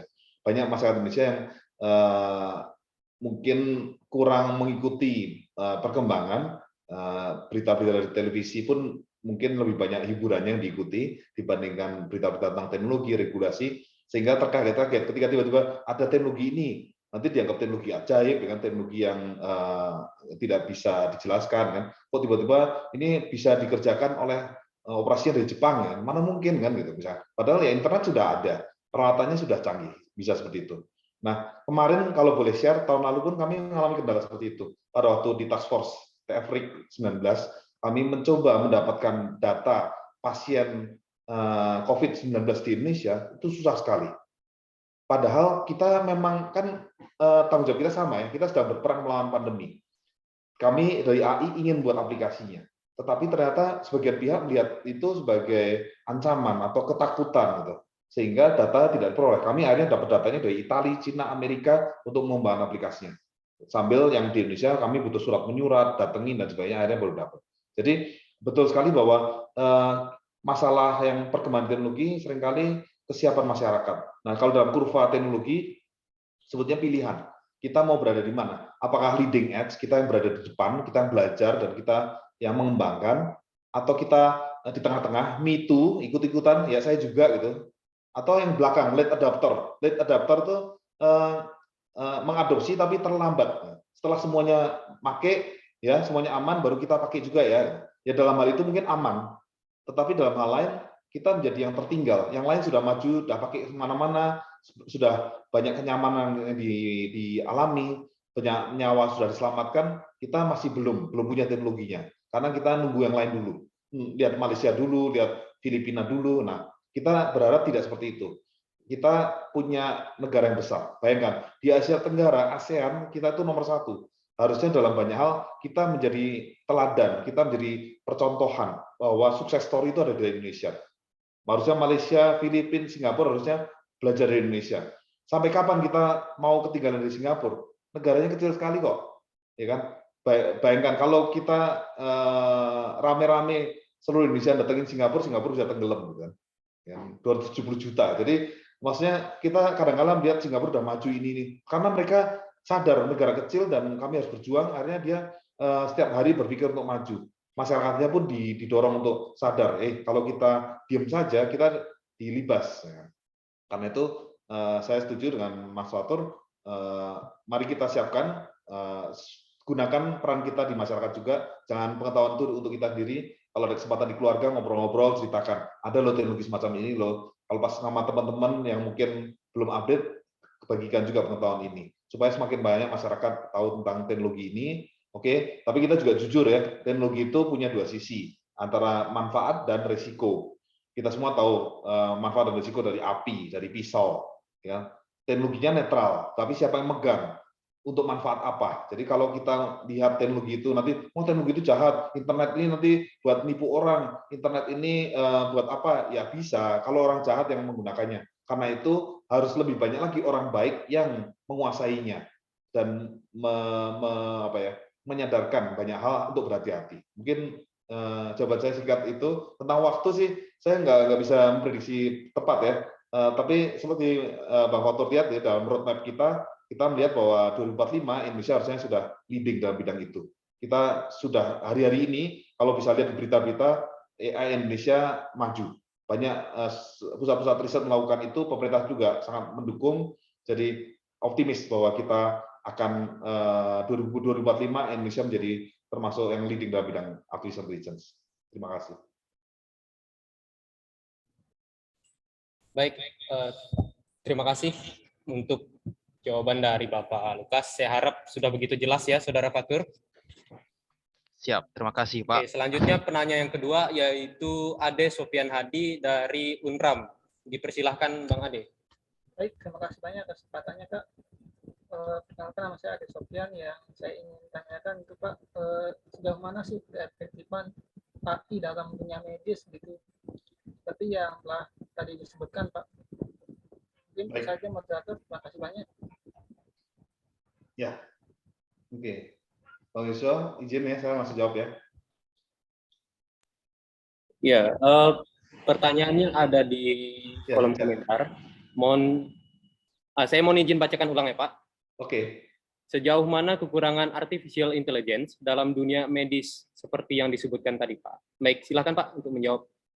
Ya, terima kasih Bang Yusuf. Mungkin sambil dibantu slide ya, saya izin untuk menampilkan supaya kita bisa lihat bareng. Jadi ini salah satu slide resume yang dibuat National Health Service tahun 2020 mensummarikan, membuat ringkasan sebagai berikut. Artificial intelligence itu bisa membantu menyelamatkan banyak nyawa dan meningkatkan kualitas layanan medis.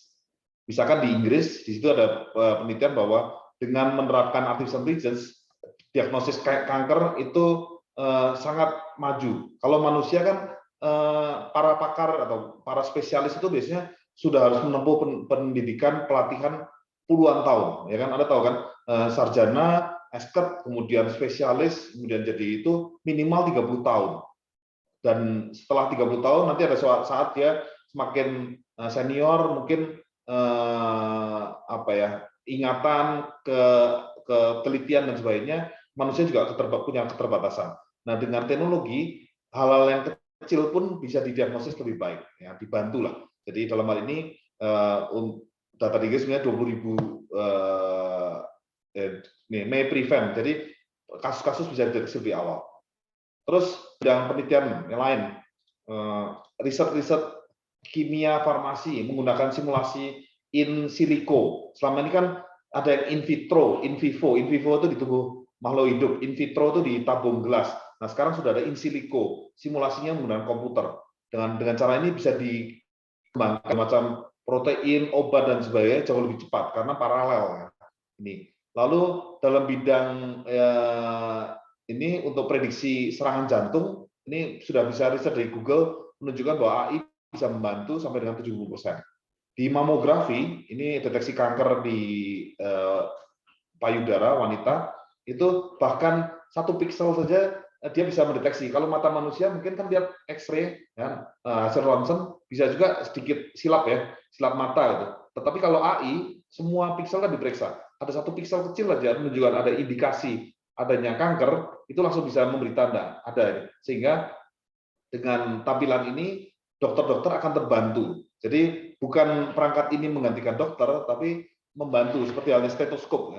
Anda bisa bayangkan stetoskop kan bukan dari ribuan tahun lalu, baru dikembangkan oleh dokter mungkin berapa ratus tahun lalu ya. Nah, sekarang stetoskopnya stetoskop digital.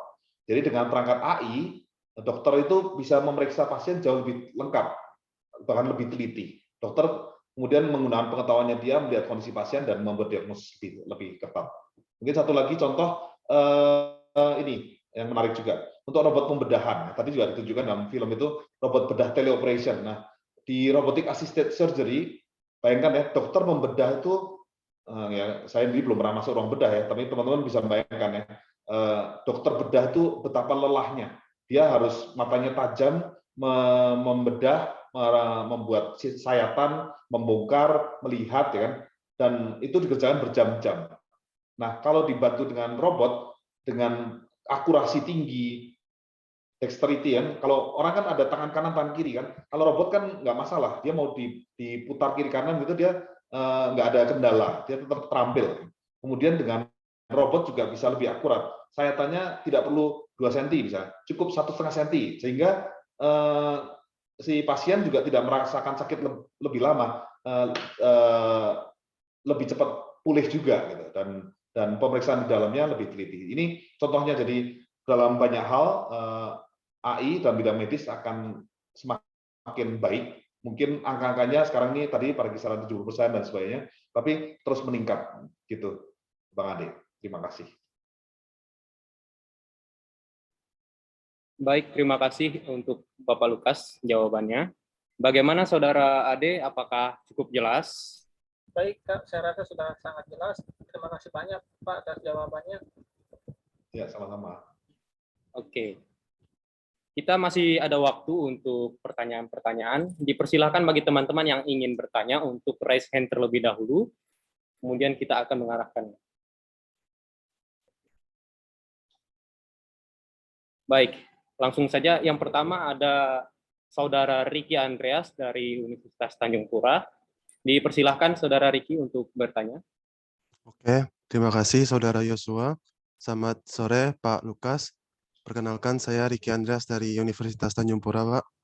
Saya ingin bertanya, Pak, contoh implementasi artificial intelligence dalam bidang psikologi itu apakah sudah ada, Pak, sejauh ini? Terima kasih, Pak.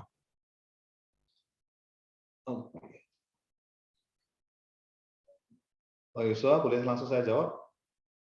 Ya, silakan Pak, silakan Pak. Jadi Bang Riki tadi psikologi ya, betul ya? Iya, Pak. Ya, jadi terus terang Fakultas Psikologi itu menjadi rumah kedua saya, karena saya bidangnya AI sehari-hari di teknik gitu. Tapi saya sangat senang mampir di Fakultas Psikologi, terutama teman-teman yang di bidang kognitif dan bidang belajar. Karena saya bilang AI itu belajar tentang belajar. Saya itu belajar tentang bagaimana sih proses belajar itu dan bisa diterapkan ke mesin nantinya, jadi machine learning. Nah, di bidang psikologi, ya ada beberapa kesempatan saya juga sempat diundang untuk diskusi dengan teman-teman. Ada banyak implementasi juga yang bisa diterapkan ya. Contohnya, atau gini, contoh awal AI itu sebetulnya tahun 60-an sudah ada yang digunakan untuk chatbot, namanya Eliza. Nama aplikasinya Eliza, L-I-Z-A. Itu membuat chatbot yang seolah-olah kayak psikiater. Dengan chatbot itu orang kalau sedang dalam tekanan atau ingin ngobrol, butuh katarsis lah, butuh ketemu sama orang, bisa dibantu. Kalau teman mungkin sibuk, nggak punya perhatian atau apa, atau kita malu. Nah, ini cerita aja sama chatbot. Chatbotnya diajak ngomong, kemudian kita bisa berkenalan, nanti dia nanya ya kan, saya lagi pusing nih, nanti dia nanya kenapa pusing dan seterusnya. Tapi dengan layanan itu orang jadi lebih lega ya kan. Jadi itu contoh awal yang sekarang chatbot masih terus berkembang. Dan bidang lain, kami kemarin sempat penelitian misalnya tentang apa ya?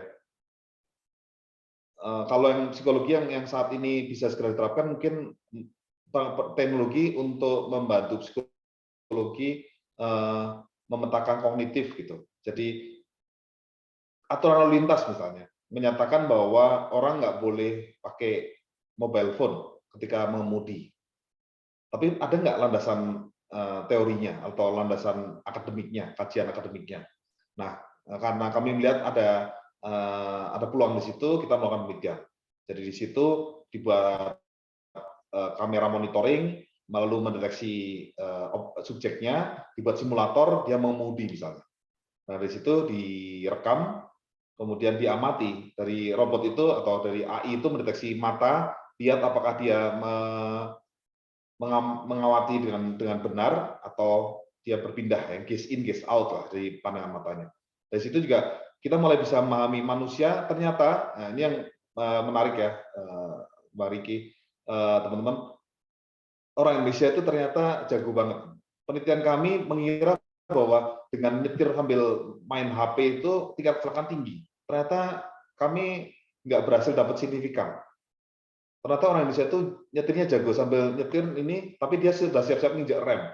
Jadi kalau depannya berhenti, gitu dia juga. Jadi ada sih kecelakaan, tetapi ternyata tidak separah yang kita duga. Harusnya kan sering kecelakaan dong gitu di Indonesia. Ternyata orang Indonesia multitasking juga dalam hal itu. Nah, kemudian penelitian yang lain lintas sebetulnya antara teknik, psikologi, mungkin juga dengan education, kita bisa mengembangkan untuk proses belajar. Atau salah satu concern kita misalkan adiksi. Ya. Bang Riki di psikologi, apakah sudah di dalam bahasan ya, saya nggak tahu di dosen-dosennya punya riset misalkan digital addiction. Kita sebetulnya masuk di era dunia digital dan kehidupan kita semakin tergantung pada digital. Nah, apakah sudah diukur berapa banyak ketergantungan? Kalau dulu ketergantungan obat, ya, narkoba, ini ketergantungannya pada digital. Begitu HP-nya ketinggalan, pasti dia pulang ke rumah. Dibandingkan kalau ketinggalan misalkan pacarnya, gitu, misalnya, atau ketinggalan dompet, ya. Karena di HP itu segalanya di situ kan. Nah, jadi seharian juga megang perangkat digital. Jadi digital detox nanti bicara tentang bagaimana supaya manusia sehat. Jadi minta maaf ini teman-teman psikologi menjadi pemadam kebakaran. Kita teknologi buat teknologinya, ketika terjadi dampaknya, tolong teman-teman di sosiologi, psikologi memecahkan ya, buat solusinya. Gimana caranya digital detox misalnya kan. Jadi apakah dengan teknik-teknik terapi atau pemahaman yang bisa dikembangkan untuk mengatasi orang-orang yang dalam suasana digital. Ada kasus-kasus misalnya saya pernah dapat pertanyaan dan ditanya gimana bisa membantu ya, ada anak muda lah, remaja yang ketergantungan digitalnya begitu parah. Dia hidup dalam dua dunia ya, karena dia main game, akhirnya segala yang dia mainkan dalam game itu dirasakan sebagai nyata. Dia merasa punya anak, dia merasa harus ngasih makan dan sebagainya ya. Itu juga sesuatu yang mungkin dalam psikologi bisa diterapkan ya. Itu problem-problem yang muncul akibat AI. Nah, lebih lanjut sekarang kalau peluangnya sendiri, AI ini bisa untuk psikologi untuk apa? Sebetulnya AI masih dalam tahap pengembangan untuk mungkin tadi saya sedikit skip ya. Mungkin saya izin nunjukin slide juga. Karena AI itu sebetulnya dalam tahap perkembangannya dari ini. Ya, maaf, dari slide ini saya kena skip. Jadi saat ini posisi kita adalah pada artificial neurointelligence. Programming, teman-teman di informatika membuat aplikasi hanya untuk aplikasi tertentu, untuk bahasa, untuk kedokteran, untuk ekonomi dan sebagainya. Kedepannya AI itu akan sekitar 20 tahun lagi menuju general AI yang kemampuannya luas seperti halnya manusia. Dia tidak hanya bisa pada fungsi tertentu, tapi macam-macam fungsi. Selain dia bisa ekonomi, diajak main catur bisa, disuruh prediksi keuangan bisa, dan sebagainya. Ini general AI seperti manusia. Ya. It will compete with humans. Mungkin barengan kita kuliah. Ya. Nah, kemudian setelah itu 23 tahun kemudian mungkin super AI. Nah, di sini manusia akan melihat AI itu sudah lebih lagi dari manusia. Kalau saat ini teman-teman masih kalau ada pertanyaan nanyanya siapa? Ke orang tua, ke guru nggak? Atau nanyanya ke Google? Kalau naik ke Google berarti kita sudah ngerasain nih, ngintip super AI itu kayak gitu. Apa-apa dikit nanyanya ke sana. Karena dia lebih tahu dan lebih lengkap pengetahuannya. Nah, dalam pengembangan ini, teman-teman psikologi semoga bisa melihat juga bahwa satu tantangan dalam AI adalah pada knowledge representation. Bagaimana sebetulnya pengetahuan itu disusun. Nah, ambil analoginya atau paralelnya, apa yang dilakukan di penelitian psikologi maupun penelitian di komputer. Dalam hal itu, mungkin nantinya kita bisa membuat ini, nah sambil melihat mengambil manfaatnya, sambil mempertimbangkan risikonya juga, begitu.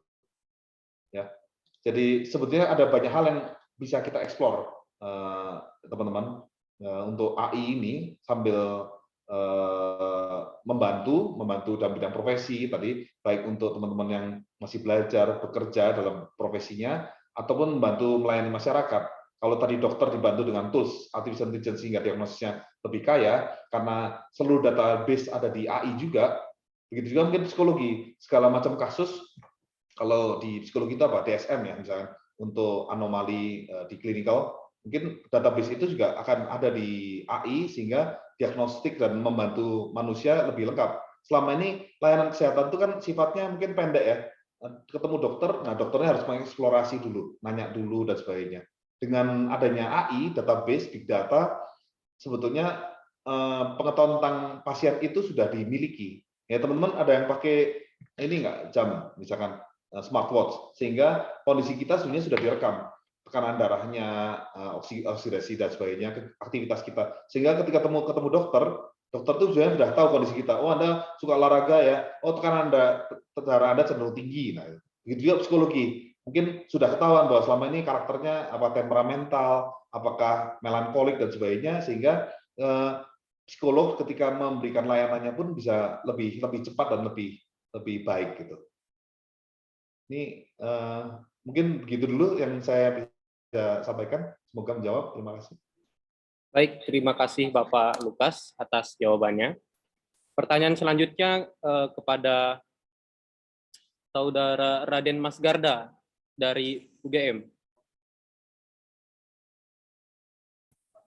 Silakan. Selamat siang. Sore, mohon maaf.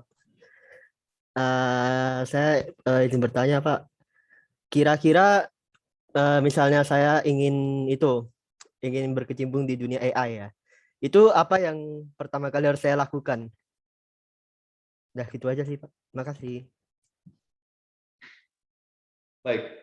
Raden Mas Garda dari Jogja ya, kuliahnya saya nggak tahu asalnya dari mana, tapi antusiasmenya bagus. Mungkin pertanyaan ini juga mewakili teman-teman ketika dengar AI, saat ini semua orang ngomongin AI, terus saya harus mulai dari mana? Ya sebetulnya saat ini dengan Anda sadar bahwa AI sudah ada di mana-mana, oke, mulai pasang telinga lah, ya kan? Mulai banyak baca, ngikuti berita, dan kalau toh mau aktif dalam developing, kita lihat paling dasar adalah critical thinking, ya, bahwa kita membuat aplikasi, tentu saja kita harus kritis. Ini apa ya? Terus caranya dia bagaimana ya? Nah, kan kita lagi mau mengalihkan pengetahuan kita, membuat artificialnya. Kita mau operkan pengetahuan kita ke komputer. Ya, jadi waktu saya S1 sampai S3 kan juga selalu berpikir gitu, AI nih. Saya sekarang mau membuat translator bahasa.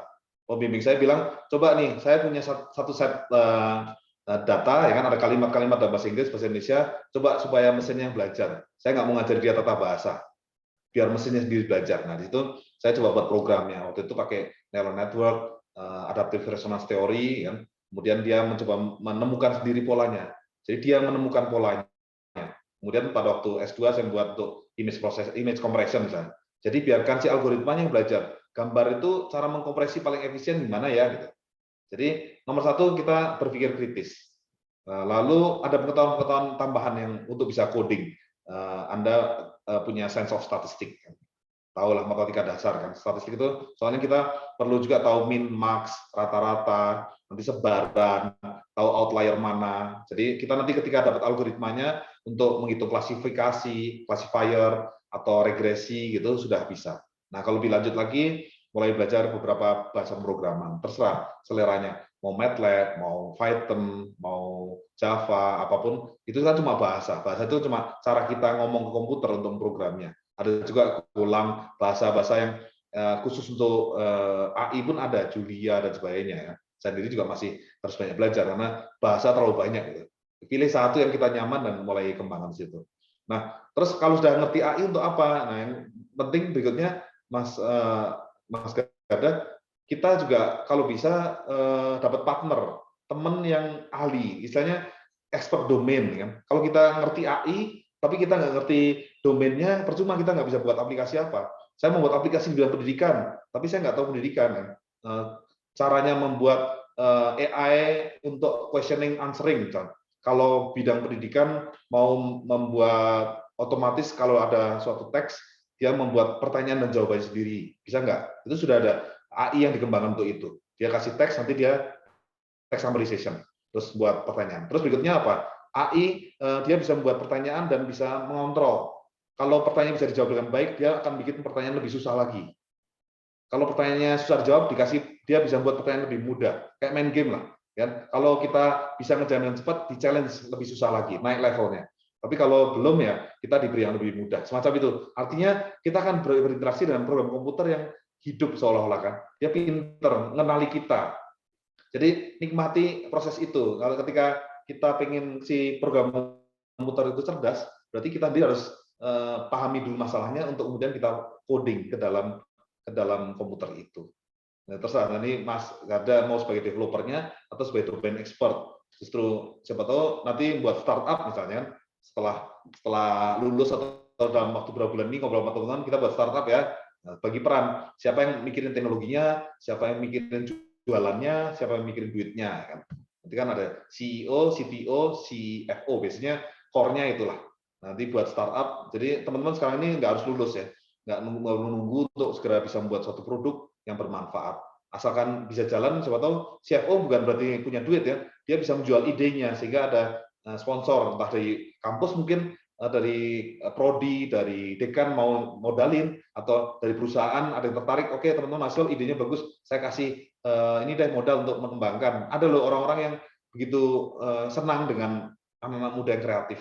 Ya, jadi mulailah dari situ dan saya percaya akan banyak karya-karya anak muda Indonesia dalam bidang artificial intelligence. Terima kasih. Terima kasih atas jawabannya, Pak. Ya.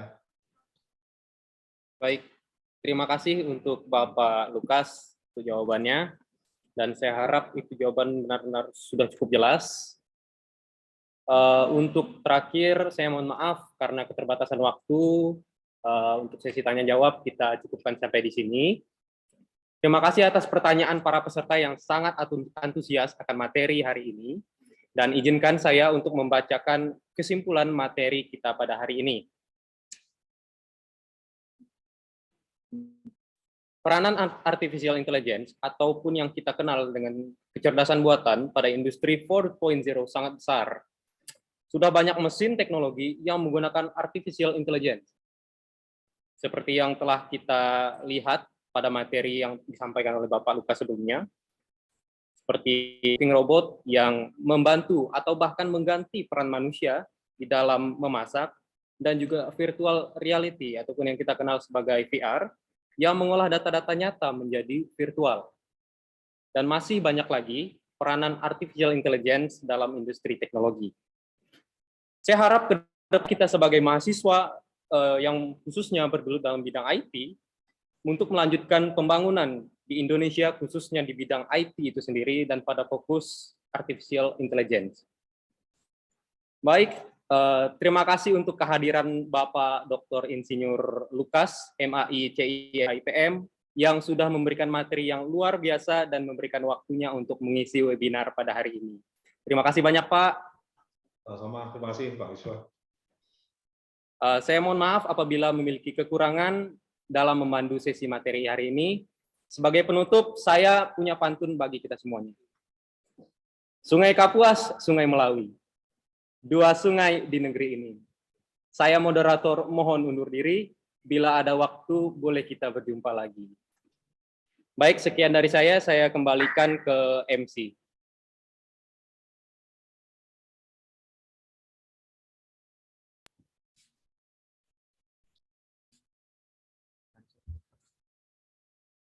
Terima kasih kepada Saudara Yosua Calvin selaku moderator. Selanjutnya, untuk mengulas materi yang telah diberikan Bapak Lukas, kami akan memberikan kuis dengan total hadiah ratusan ribu rupiah. Peserta dipersilakan membuka link yang telah dikirim oleh panitia pada kolom chat. Sebelum memulai kuis, saya akan membacakan cara bermain. Yang pertama yaitu setelah peserta memasuki link yang telah dikirim, kemudian peserta memasukkan kode room Kahoot yaitu 981054. Kemudian menunggu host dari Kahoot untuk memulai kegiatan. Username yang digunakan pada kuis yaitu sama dengan di Zoom dengan format instansi dan nama depan.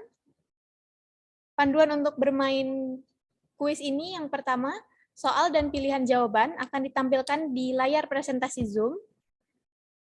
Kemudian peserta memilih simbol yang sesuai dengan pilihan jawaban.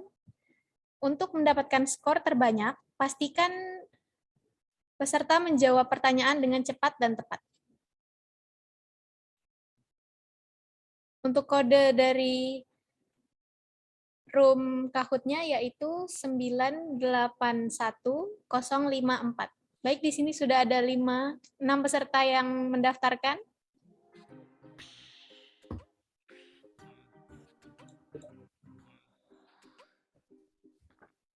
Saya akan memberikan waktu 3 menit untuk para peserta join dalam link kuis yang telah diberikan.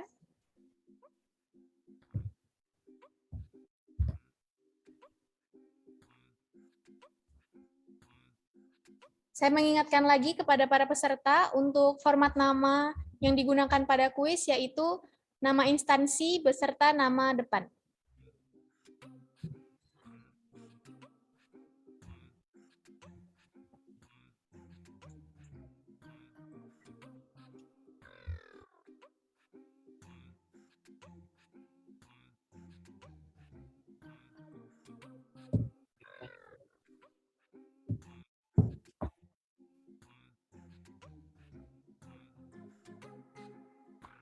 Sudah ada 33 orang yang mendaftar.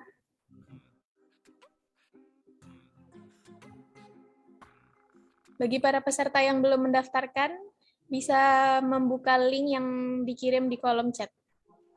Kemudian memasukkan kode PIN 981054.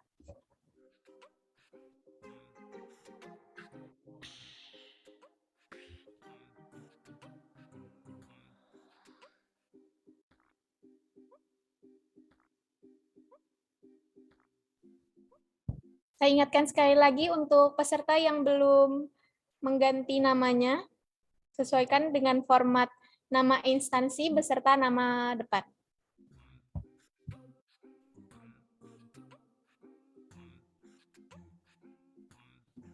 Waktu untuk peserta join dalam link kuis 1 menit lagi.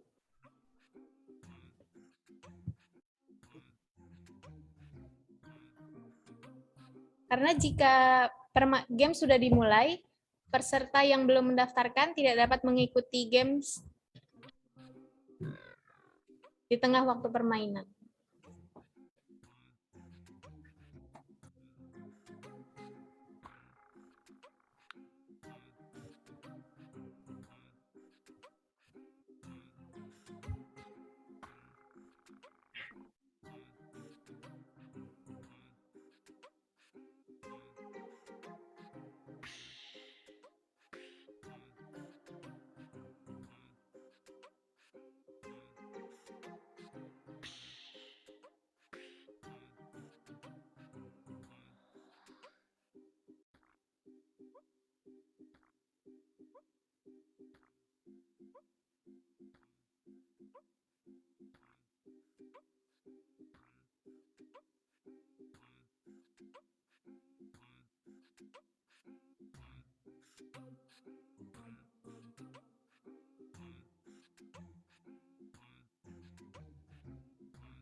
Baik, sepertinya sudah tidak ada yang mendaftar.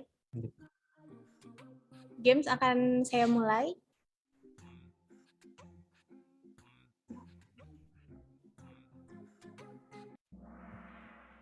Pertanyaan akan dimulai dalam 3, 2, 1. Pertanyaan pertama. AI merupakan singkatan dari.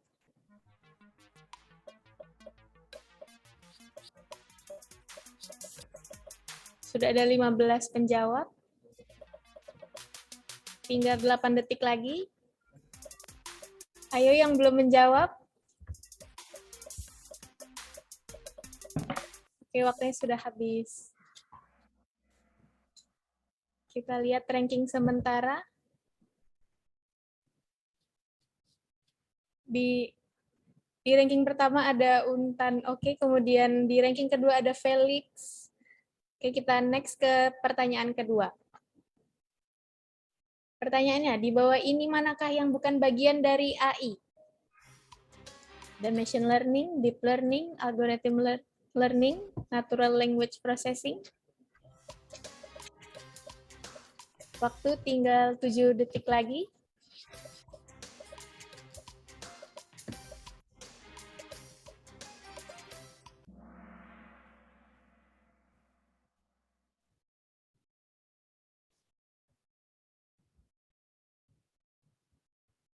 Baik, di ranking pertama masih tetap Untan Oke, kemudian di ranking kedua sudah berpindah posisi Ricky.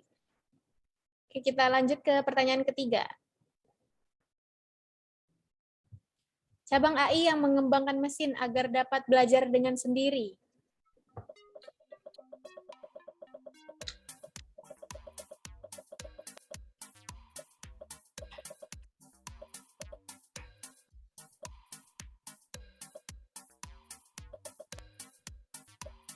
Ayo sedikit lagi yang belum menjawab, waktunya sudah habis. Jawabannya machine learning. Kita lihat ranking sementara. Masih dipimpin oleh Untan Oke, dan ranking kedua di Bram menjadi ranking kedua, dan Ricky turun ke ranking ketiga. Kita next ke pertanyaan selanjutnya. 3 tahapan super AI.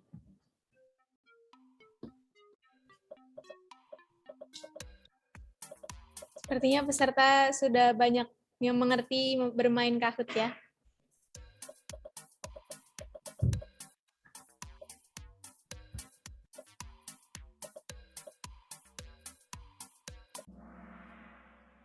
Oke, kita lihat ranking sementara. masih dipimpin oleh Untan Oke dan Bram tetap di posisinya. Kemudian dilanjutkan ada Ricky, Fatur, dan Rian.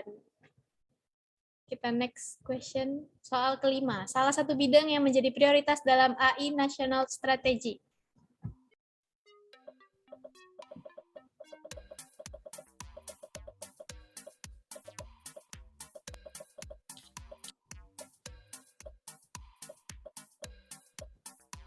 Peserta yang belum menjawab, silakan menjawab. 3, 2, 1. Oke, jawabannya layanan kesehatan. Ada satu orang yang salah menjawab bidang olahraga. Kita lihat ranking sementara. Masih dipimpin oleh Untan Oke dan ranking 1, 2, 3 tetap diisi dengan peserta yang sama dan ada peserta yang naik di ranking keempat, Lakeisha. Kita next ke pertanyaan ke-6. Yang merupakan definisi dari industri 4.0.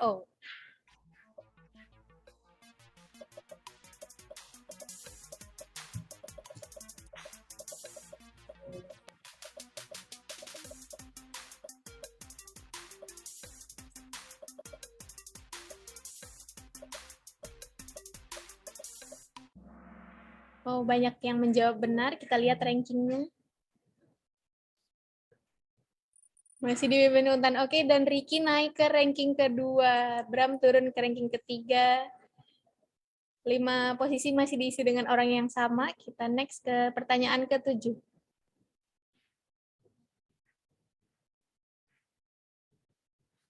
Berikut ini 4 area fokus dari AI National Strategy, kecuali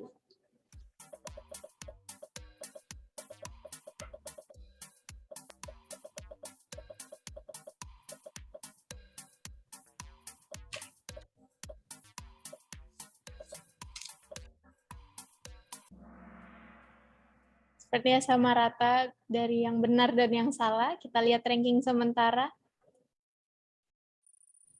Masih dipimpin oleh Untan Oke dan Bram naik ke ranking kedua. Kemudian ada Ricky dan ada pendatang baru yaitu Kenny di ranking keempat. Oke, next question. Yang termasuk dalam quad helix.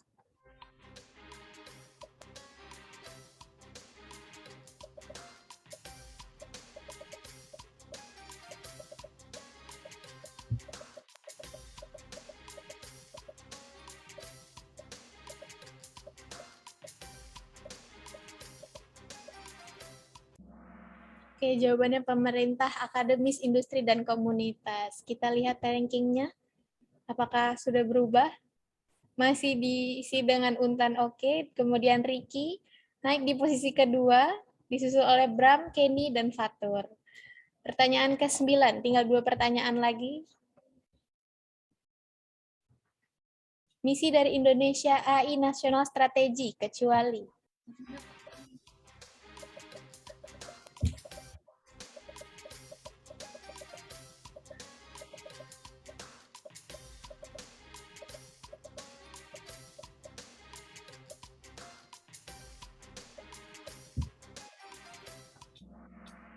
Oke, kita lihat rankingnya.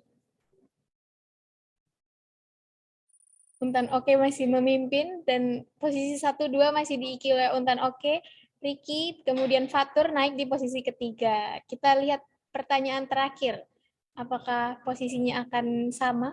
Iya, IAIS merupakan singkatan dari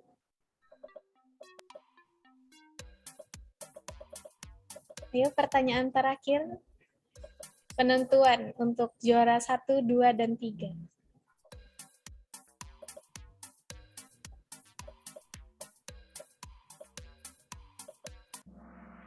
Oke, jawabannya Indonesia Artificial Intelligence Society. Baiklah, kita akan menyaksikan untuk juara 1, 2, dan 3.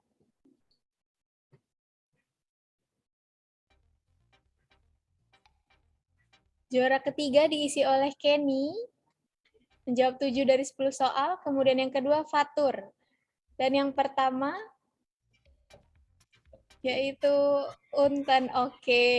Selamat kepada para pemenang. Untuk para pemenang mungkin bisa on cam dan raise hand supaya bisa di spotlight oleh panitia.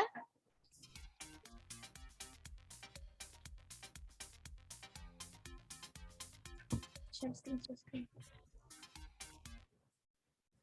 Mantap Pak Lukas.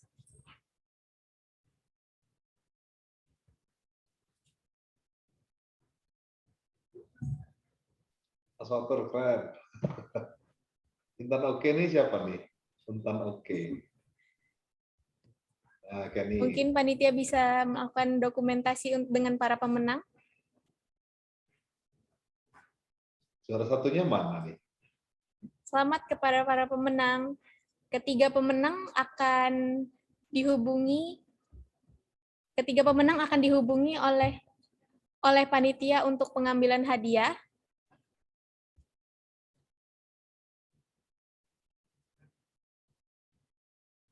Mungkin untuk Untan Oke bisa raise hand.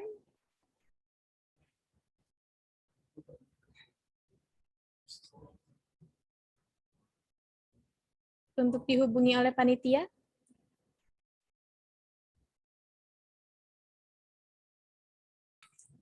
Atau mungkin bisa mengetikkan di kolom chat.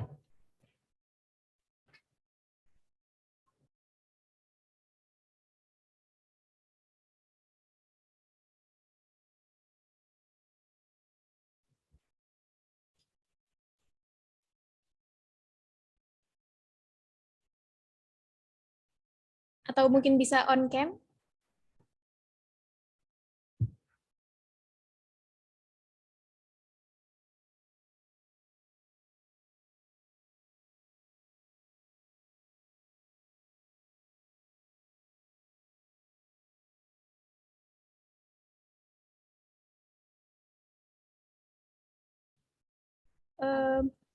Mungkin kalau dari Untan Oke tidak ada konfirmasi, kita diskualifikasi, kemudian kita ambil dari juara 4-nya. Dari juara 2 menjadi juara 1, kemudian juara 3 menjadi juara 2, dan seterusnya. Di posisi saya berikan waktu 1 menit untuk dengan username Untan Oke.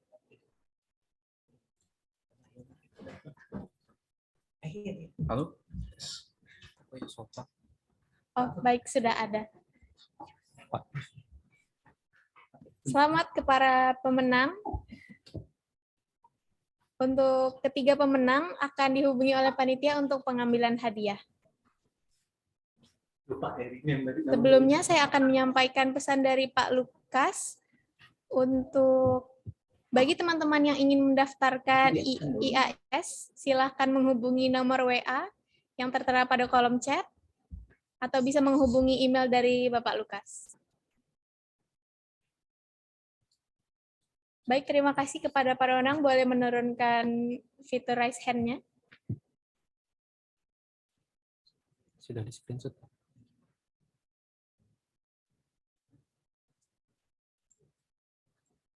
Hadirin yang berbahagia, tibalah kita di penghujung acara. Sebelumnya, saya ingin mengingatkan kembali kepada seluruh peserta yang belum melakukan presensi, dapat melakukan presensi yang telah dibagikan di kolom chat untuk mendapatkan e-sertifikat yang dibagikan seminggu setelah webinar ini berlangsung. Demikian rangkaian acara pada hari ini. Semoga bermanfaat bagi kita semua. Kami ucapkan terima kasih kepada Bapak, Ibu, dan seluruh peserta webinar yang telah hadir secara virtual dalam acara ini. Saya mohon maaf apabila terdapat hal-hal yang kurang berkenan selama berlangsungnya acara, baik disengaja maupun tidak disengaja. Sampai jumpa di webinar selanjutnya. Terima kasih. Wassalamualaikum warahmatullahi wabarakatuh. Terima kasih untuk Bapak Lukas. Terima kasih Mbak Natasha. Pak Yusofa, teman-teman semuanya. Semangat ya. Terima kasih, Pak.